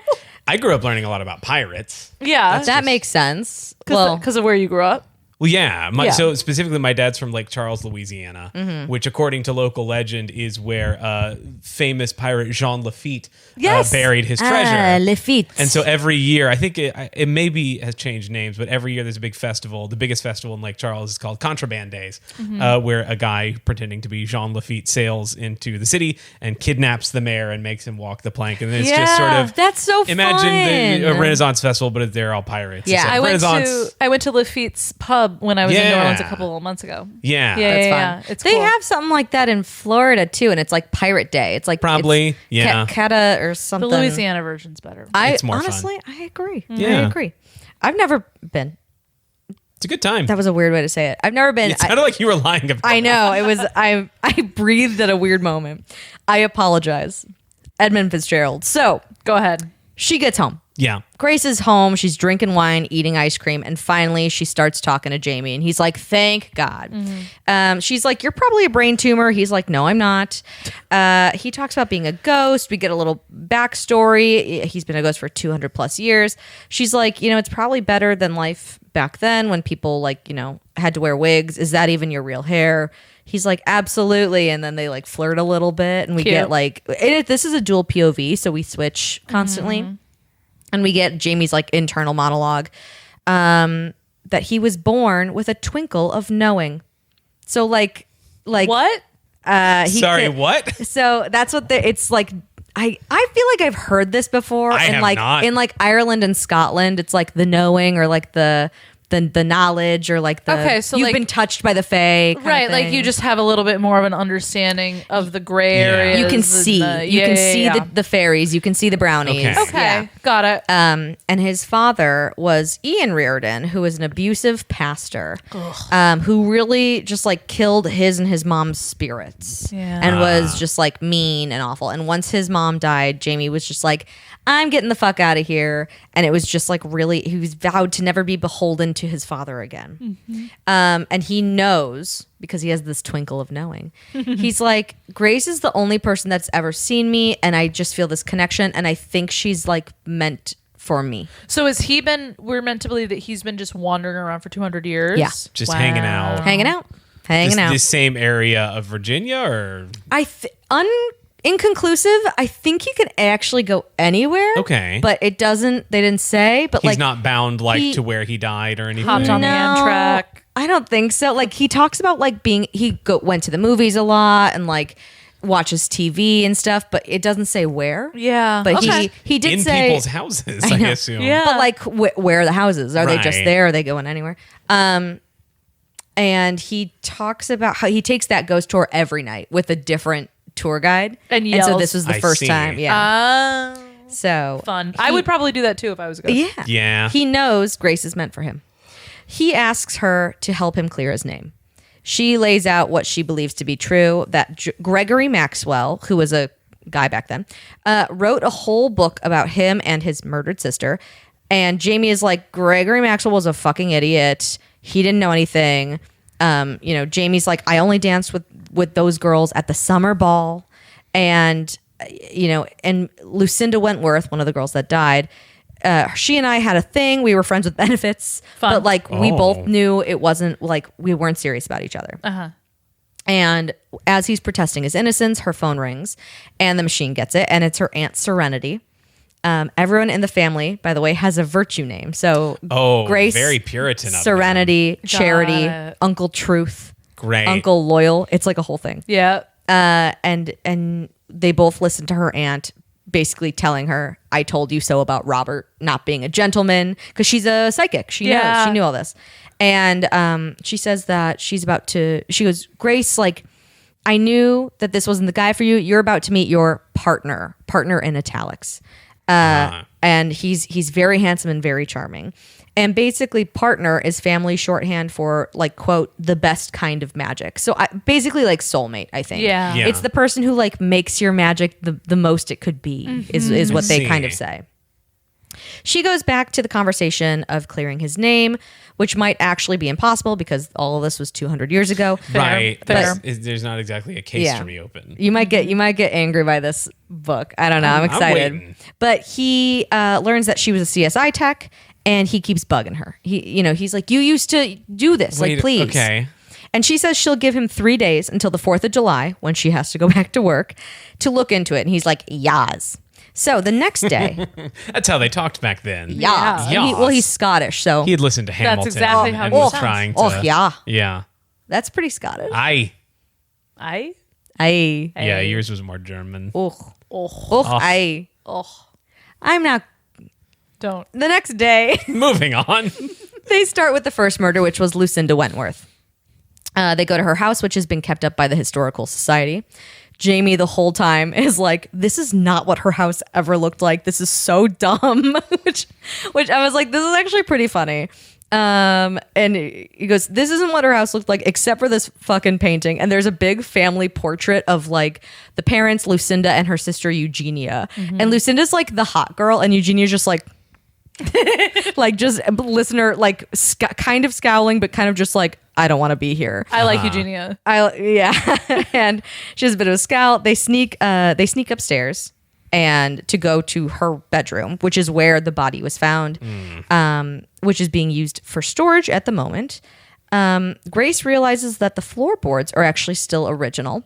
Oh, and, are they? And pries up some of them and sees a very dry stain. And she goes, this could either be lacquer or this could be super duper old blood. Okay.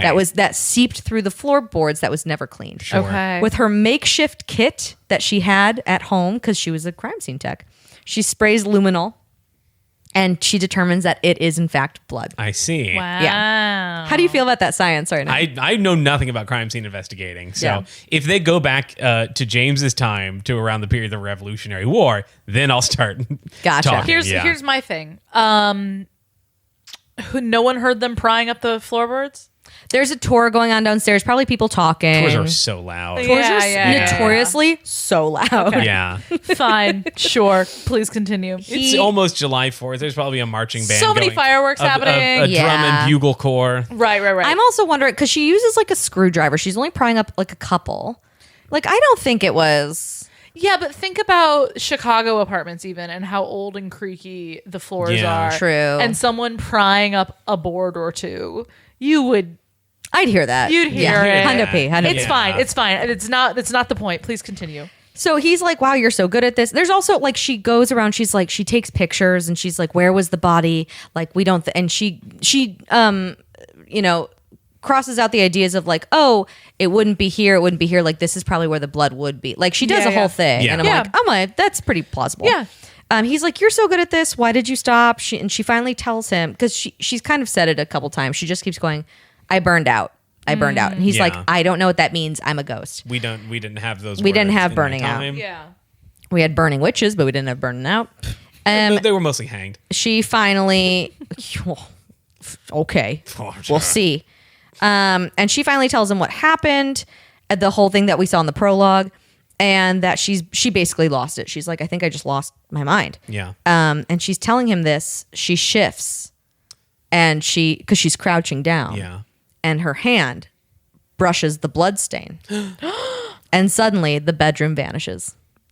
And she is in Harrisonburg, but it's nighttime, and it's not the version of Harrisonburg she knows with the plastic signs telling them where to go to a tour and whatever. This is Harrisonburg when it was brand new What? in the 1700s. Harrison was there starting his burg. Harrison. And she hears a voice calling out to her, asking where she came from. And she turns around, and it's Jamie. And he's corporeal and drunk and alive and hot. And now it's the other way around. And she's like, what year is it? And he's like, it's 1789. And he's like, let me walk you home. It's super late. It's like almost midnight. Like, you shouldn't be out here. But he's just like entranced by her. He's like, Yeah. you came out of nowhere. And he, again, has the touch of the knowing, twinkle of knowing. And You he's have like, an accent I've never heard before. He's like, are you a fairy? Like, oh my God. And he's like, listen, I'm drunk, but you're so pretty. Like, you're so beautiful. And it's late for a lady. Like, let me get you home. And she's like, you have to get on your ship, because he stays on his ship, the sea Yeah. serpent, if you will, and I leave. will. You will. And she's like, you have to leave. You have to get out of here. And she touches him, being like, please, leave, like touches his shoulder, whatever. And that connection, that tingle that happened when he was a ghost, like zaps them both. And the connection and that bonds them, she realizes it's real and that this guy is her partner. Wow. Capital P partner. Cute. Italics. She realizes in that moment also that she's not crazy. She's back in time. Something happened. She doesn't know how. She doesn't know how she's going to get back, but she is here and she's going to do something, and she's going to try and save Lucinda. She's a blood time traveler. She's a blood time traveler. Wow. And he's still like flustered, and he's like, oh my God, who are you? And she goes, I'm the girl who's going to save you, Jamie. And she grabs his lapels and she lays one on him. And it's this, What a it's woman. this incredible kiss. The stars align. They're Yeah. both breathless. They're like, Yeah. oh my God. They start kind of making out in the middle of a street. We've all been there. It's very uncomfortable. Yeah. Haha, And she- yeah. Yeah, unless a car's coming 4 blocks away. Well, not in 1789. It's not. Unless a horse and buggy's coming 4 blocks Well, away. watch out. Watch it. Well, you would hear them. You You'd would. hear them you coming. would. You'd You'd hear smell. the clippy You'd, cloppies. yeah, Yeah. you'd hear the clippy cloppy, smell the poops. Yeah. And they kind of make out, and she reluctantly pulls away, and she's like, I gotta go. Please go on your ship and just leave. Or like have someone, you need an alibi. Have an alibi. Have an yeah. alibi. She goes, have an alibi, and she runs away. She goes to Lucinda's house, and she's like in the shrubs trying to see like up in the bedroom to be like, is she okay? The lights Yeah, are out. yeah. I can't tell. Yeah. And all of a sudden, Jamie comes bounding, and he's like, what is an alibi? What do you mean by that? What's, my what's God. going on? Dude. Jamie. And he is like, I also got to know the name of the girl that I'm going to marry one day. And she's like, what a line. It's Grace. Hold on. There's an outline of a person. And there's a person up there in the window. And she kind of like yells. She's like, hey, murderer or whatever. And she sees like the outline kind of stop and then like run. And she goes, Jamie, go to the front door, because if somebody comes out, you're going to catch them. Yeah. But also don't be seen, because you people are gonna think you killed this person. Yeah. He's like, what? And she's like, gotta go. She climbs the trellis up and is upset because Lucinda has in fact been murdered. That's upsetting. She has been stabbed in her bedroom, and she sees the body. She couldn't save her, but she realizes that the blood is cold, and which means that she died at least an hour before this current moment, and 3 hours before the book says. Oh. She sees a journal under the like bed, like between like the mattress and whatever, and she grabs it. And as she does that, she brushes past a drop of blood, and she's immediately back in the same place in the 21st century with the book still in hand. I see. Interesting. Yes, and it turns out to be the diary of Lucinda's many conquests, and all the men are initialed, one of which being HC. I love Lucinda. Fuck log. James is also in there. It's James I think it's James King, something with a K, Reardon. He is JKR. Oh, sorry. Oh. I just said that out loud. But so everyone has initials. Yeah. Yeah. And at the beginning of every chapter, there is a paragraph from her diary, and it's like, HC rode me like a horse today. It's like, yeah. You're just like, Jesus Christ. That's fun. It's really funny. So she goes home. The next chapter, she's home in bed in just her fluffy robe because she's like, oh my God, I went back in time again and I couldn't save her. And this is weird and this is scary. And it's just all coming down on her. She's freaking out. And Jamie is like, I remember you now. I now have two memories now. And they're kind of just like sitting on top of each other. And a memory of like what happened that night, and a memory of me meeting you and kissing you in the middle of the street. Yeah. And he's also just pissed off because he's like, also, you went after a murderer. You could have died. Like, what's wrong with you? Mm-hmm. And she's like, we got to clear your name. And also, I trusted you to protect me. Like, it's going to be fine. And they're kind of going back and forth about this. And suddenly, very aggressive, loud knocking is happening on her bedroom door. Okay. Interesting. Robert is there, drunk and angry, Fuck that guy. wanting to talk to her. Boo. No, thank you. She's like, oh my God, how did he get into my apartment? Oh my God, my phone and landline are in the other like room. Yeah. Like, what do I do? And she's also on the third story, so she can't like get out of her bedroom. Jamie, he's yelling at her. Robert's yelling at her about how she's a frigid bitch and it's her fault she's never come before. Boo. That's harsh. Yes, which stops Jamie in his tracks to be like, what the fuck? That's his issue. He's like, I would have you coming in no time, but that's Skill issue. Damn. That's literally, he goes, I would have you coming in no time, but we have to do something right now. Right. And he's like, okay, push your dresser against the door. Like, let's barricade this. Yeah. Do you know any spells?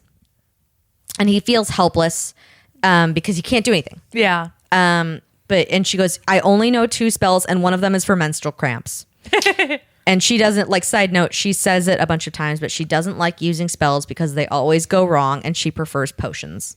Just remember that. Sure. Love that. Great. And he's like, it'll work. Do it at full blast, because his thinking is like, oh, like a calming spell or something. Sure. So like if we blast him enough, he'll like be high. Hopefully. Yeah.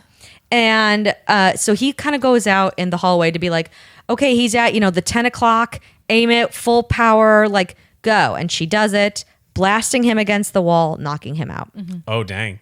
Good. The cops come and take him away, and she Is gets. that how you're supposed to handle menstrual cramps? Yeah. Just Yes. sort of knock them out? Just stop being Well, she aware did of it. them. She did it at full blast. All right. You're not doing menstrual cramps. Well, depends on the cramps, actually. I Depends on get. the I mean, cramps. Depends you on the know, cramps. I've never had menstrual cramps, but I've had other cramps, and sometimes it would just be nicer to be out. Yeah. Yeah. I don't think you're not. I want to think- go to sleep. I think it's targeted at the cramps usually to Okay. like the muscles will calm. I think this spell was targeted at the full body.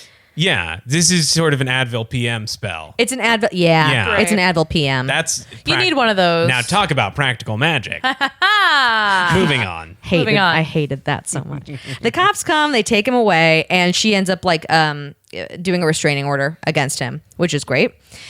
Jamie wants to stop the investigation. They go back to their talking. Jamie wants to stop the investigation because he doesn't want Grace to get hurt. She's very determined now to clear his name, and there's a silence, and she's like, so like, did you really mean it about like coming? Wow. And he's like, yeah. And which leads to number 1, which I call tingles everywhere.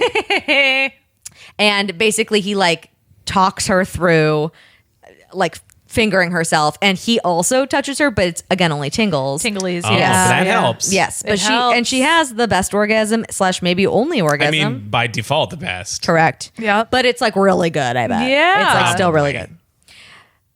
So then she goes to sleep. The next day, she wakes up. That's I it. mean- There's nothing else you could do. It's just like, that was great. That's Look, how you she know it just- was a good orgasm. She expelled a lot of magical energy. Correct. Yeah. She had I don't know how old she is.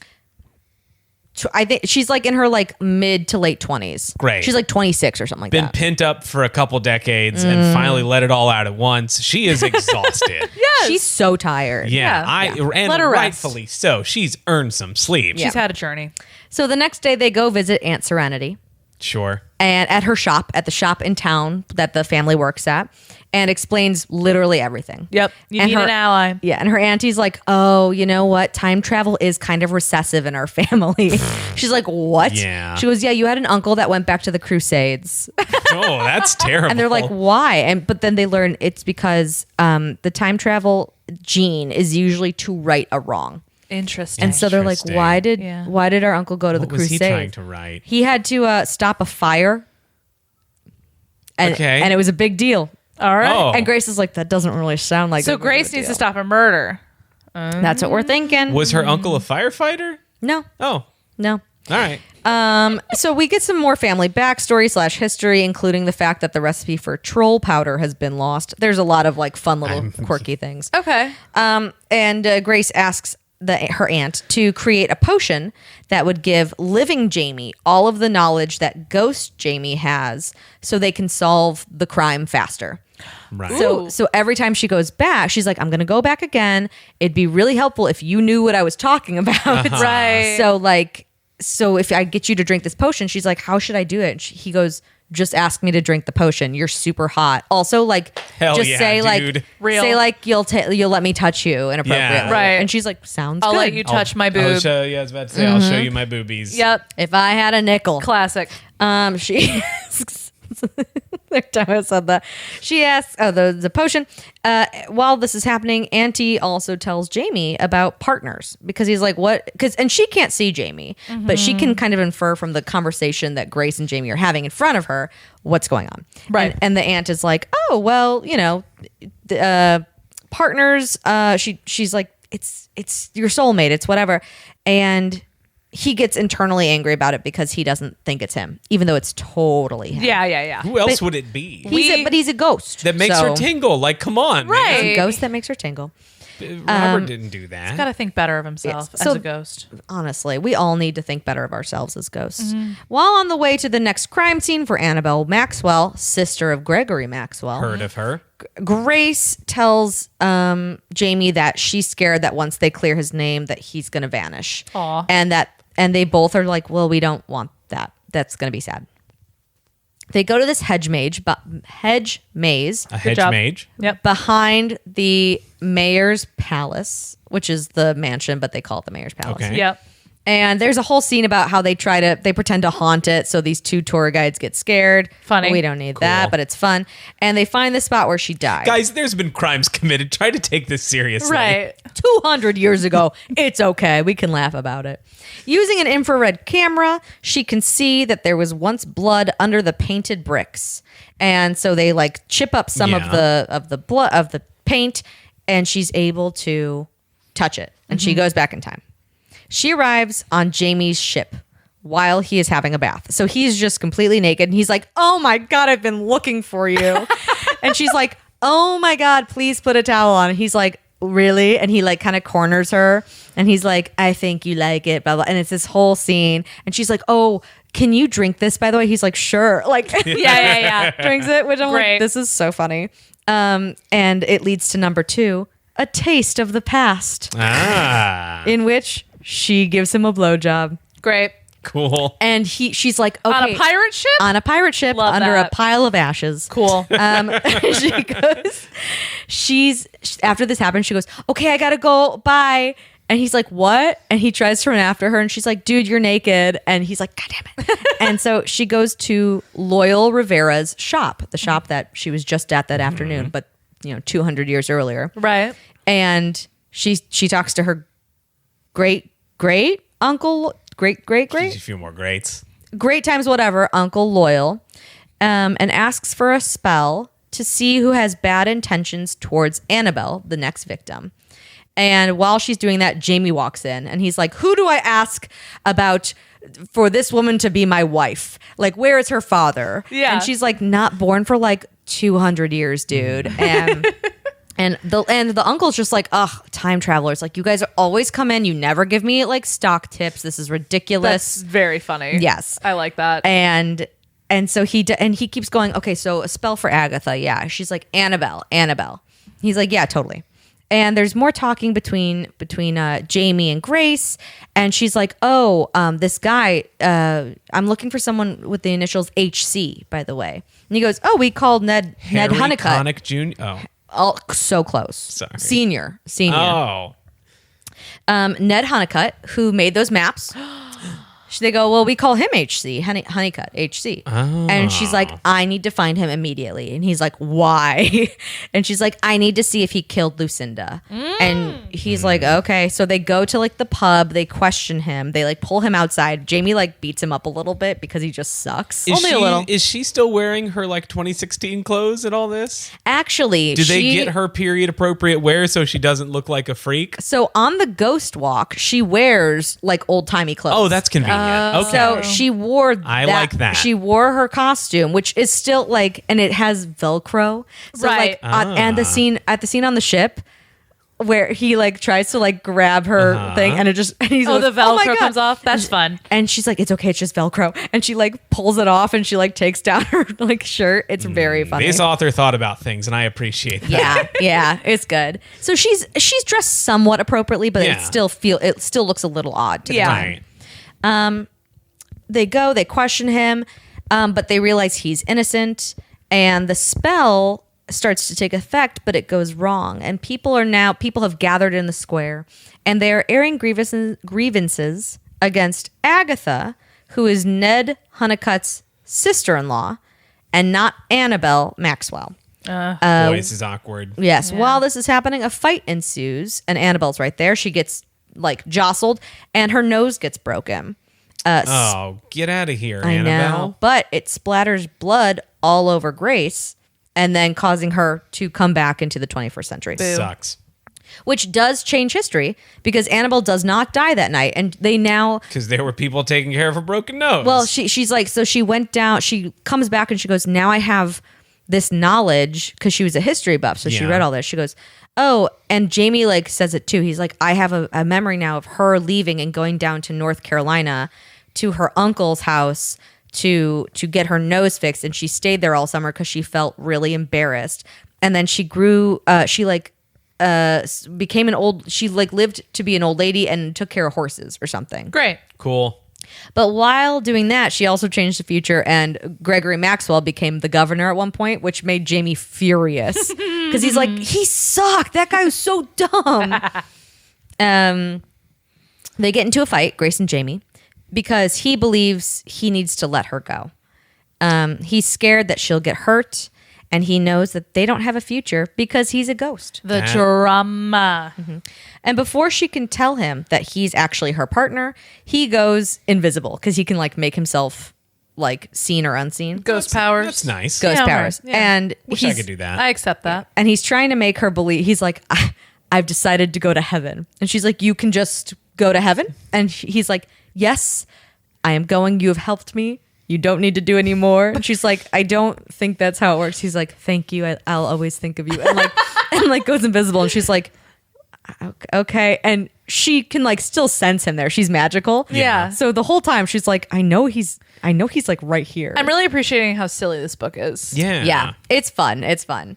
And like she goes home, she showers with the door open to be like, I know he's right there. Like I'm gonna try and make him become visible again. Yeah. And the whole time he's like, God damn it. And so the next day, she goes to the museum with the Museum of Harrisonburg with the intention of saving him.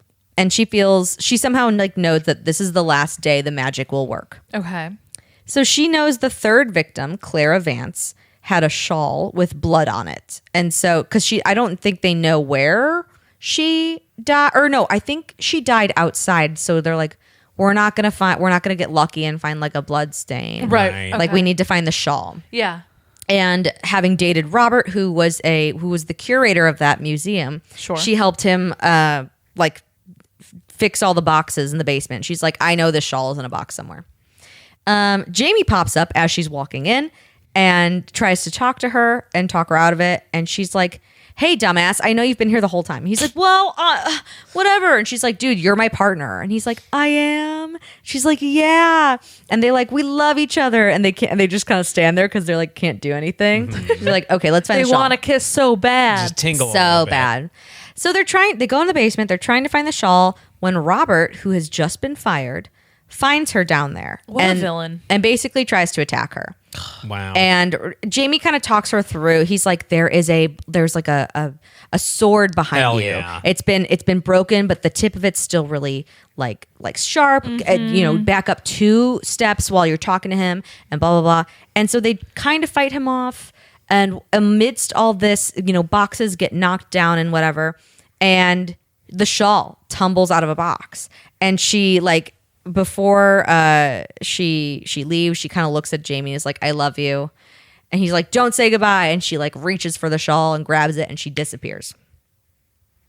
And so she pops up in 1789 Harrisonburg, right in the middle of the square where everyone sees her. And then they all think she's a witch. Yeah. Yeah. That will happen. Yeah. So makes they start trying to burn her. Okay. And Jamie comes out of nowhere with a gun. He's like, get the fuck away from my wife. And so they kind of save her. It's kind of like he threatens everybody. Everyone backs off, and then they run away. They go to the Rivera shop. Yeah. I keep calling it the Riviera. I understand. Yeah. And they had so they thought that Ned was innocent, but they wanted to double check. And so on the shawl is a thumbprint of blood. And so they're like, this has to be the killer's thumbprint. So let's get something of Ned's that he has a thumb. He, whatever. He touched something, they took it. And so they go back to the shop to like compare prints. And they realize that they're like, oh, this can't be it. Like he's 100% not the killer now. Okay. And they're like, okay, well, they surmise that they need Gregory Maxwell's prints as well, just to rule him out. Makes sense. So they go to the armory in town to hide out and wait for him. It's also the 4th of July, by the way. Okay. So people are gathering in the square. There's going to be fireworks that night. So same day in the past and in the Correct. future. Yes. Got it. Okay. Convenient. Yes. And they go to the armory to hide out and wait. And that's when the potion finally kicks in.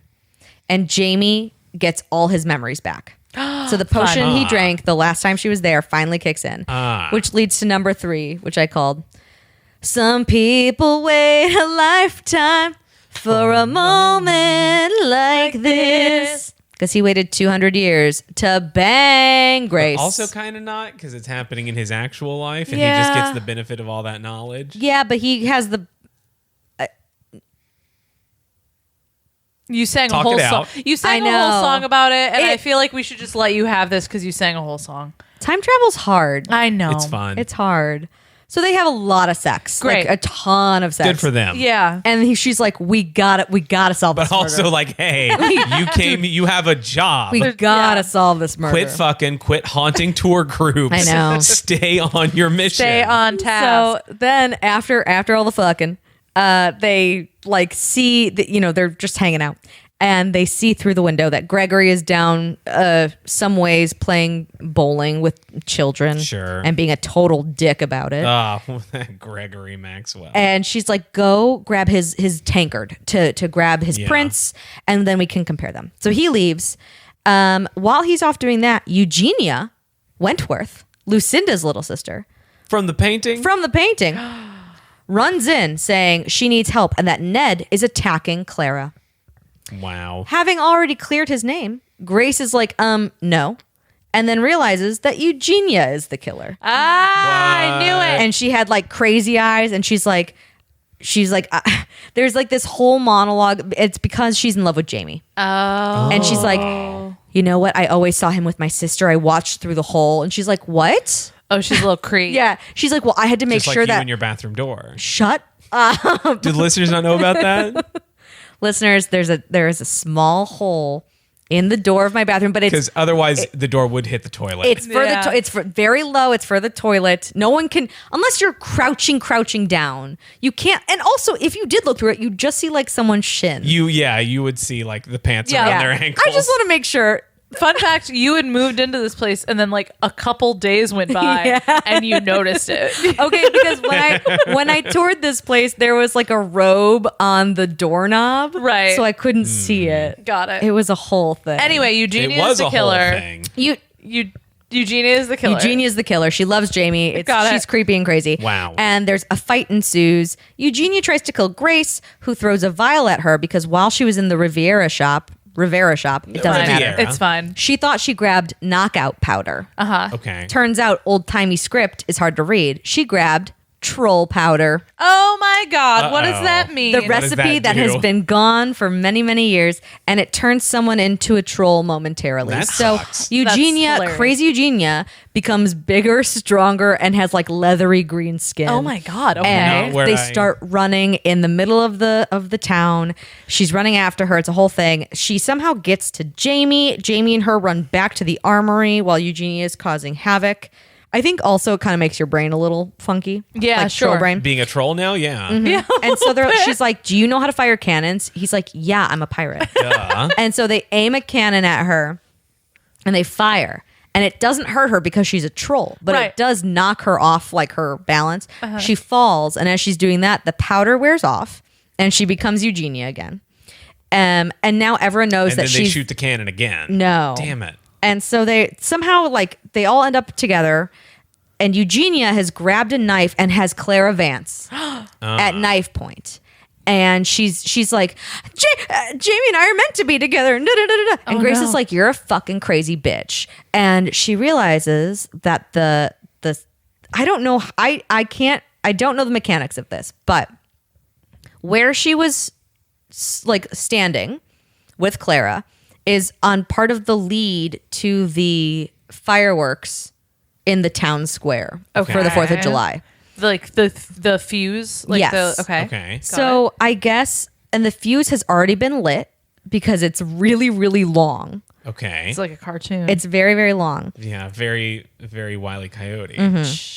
And so somehow I think that she's standing on that, the thing sparks, Yeah. causing her to like go, like it's like Yeah, sparks. She falls back. I don't understand. I think she falls down a hill. It's a little confusing to me, but I think basically what happens is she falls down into the fireworks. Eugenia does? Yes, and the Okay. fireworks go. And what of Clara? Oh, Clara kind of like fell forward. That's nice. And Eugenia, Yes. so Eugenia tumbles down a hill into just a bunch into of like fireworks. basically a rocket With a and knife. then the rocket shoots and she like and basically That's the funniest way to kill Okay. somebody Explodes. ever. Explodes. That's the funniest way to kill your character. and they're just like, holy shit. death by firework Wow. is hilarious. Death by firework. But also while this happens, Clara got her neck nicked by the knife. Stay away from Grace. Stumbles forward, and the actual plan was the plan B. Yes. Of if they couldn't solve the murder, was that her and Jamie would go on the ship and just go to Jamaica. They were like, And just stay away she's from like, blood forever. I'll just stay in this timeline. I want to be with you. I love you. He's like, sounds great. And so Clara stumbles with blood on her hand outstretched. Grace, panicking, starts screaming. Jamie, panicking, starts screaming. They hold on to each other. And then all of a sudden, they're back in the 21st century and she has Jamie with her. What? The ghost is gone. She has corporeal live Jamie with her in the basement. Robert standing there going, "Where did you just go? Who the fuck is this? I'm going to kill you both." Oh. And a fight ensues. He tries to kill Jamie and Jamie goes, "What's the other spell you know?" And she goes, "It's the Rivera Doomsday spell that we all learn and you only use it in like you've got nothing left to lose." Uh-huh. And she points her hands and does the Doomsday spell at Robert and he disappears. Wow. And Sounds like he deserves that. Yes, they surmise that because her powers are like time traveling powers, she must have sent him back to a certain time. Yeah. They don't know where, they don't know when, Doesn't matter. but he's gone. He's someone else's problem now. Yep. He sucks. Tell it to the dinosaurs. Yep.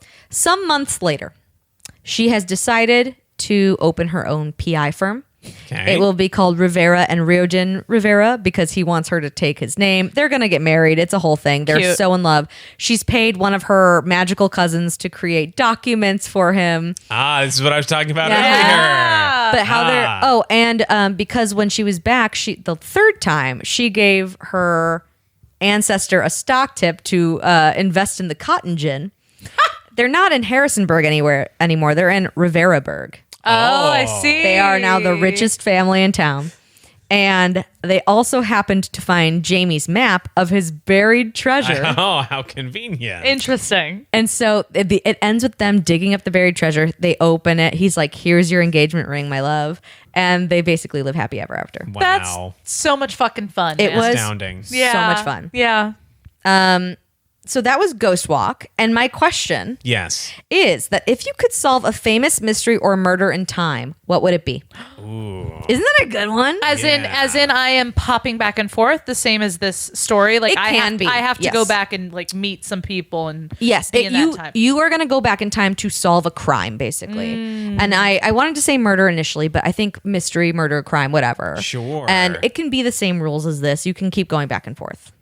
I did have like an easy one. I think it's not the number one I'd pick, but one that would be on my short list, DB Cooper. Oh, sure. Do you know what DB Cooper is? No, tell me. You don't know who DB Cooper It is? is a famous from the 70s, I want to Something say. like that. Bank robbery. Not a bank robbery. Not a bank robbery. Plane hijacking. Yes, this guy got on a plane and basically was like, he's like, I have a bomb. Do what I say or I'm going to kill you all. but there's money And I guess involved me too. Yes, because his demand was land the plane. Oh yes, thank you. Give me a bunch of money. Yeah. Then we're going to take the plane off again. Yeah. And then he perished. That happened. Like they did it. It's They a gave real him the thing, money. yeah. And then he took all the money and parachuted out of the plane, like Mm-hmm. into the woods over like Wyoming or something like that. Oh my God. And him and the money was never seen again. Yeah, isn't that Yeah. crazy? I love that. So that would be a good one. That I'd would say. be I mean, I That's- have to be cliche and say Jean-Benet Ramsey. Oh, Oh, that's a good one too. interesting. I just want to know. There are so many Yeah. wild theories, and I just would really want to know. And I feel like that poor little girl just like deserves Yeah. some closure because like there can't.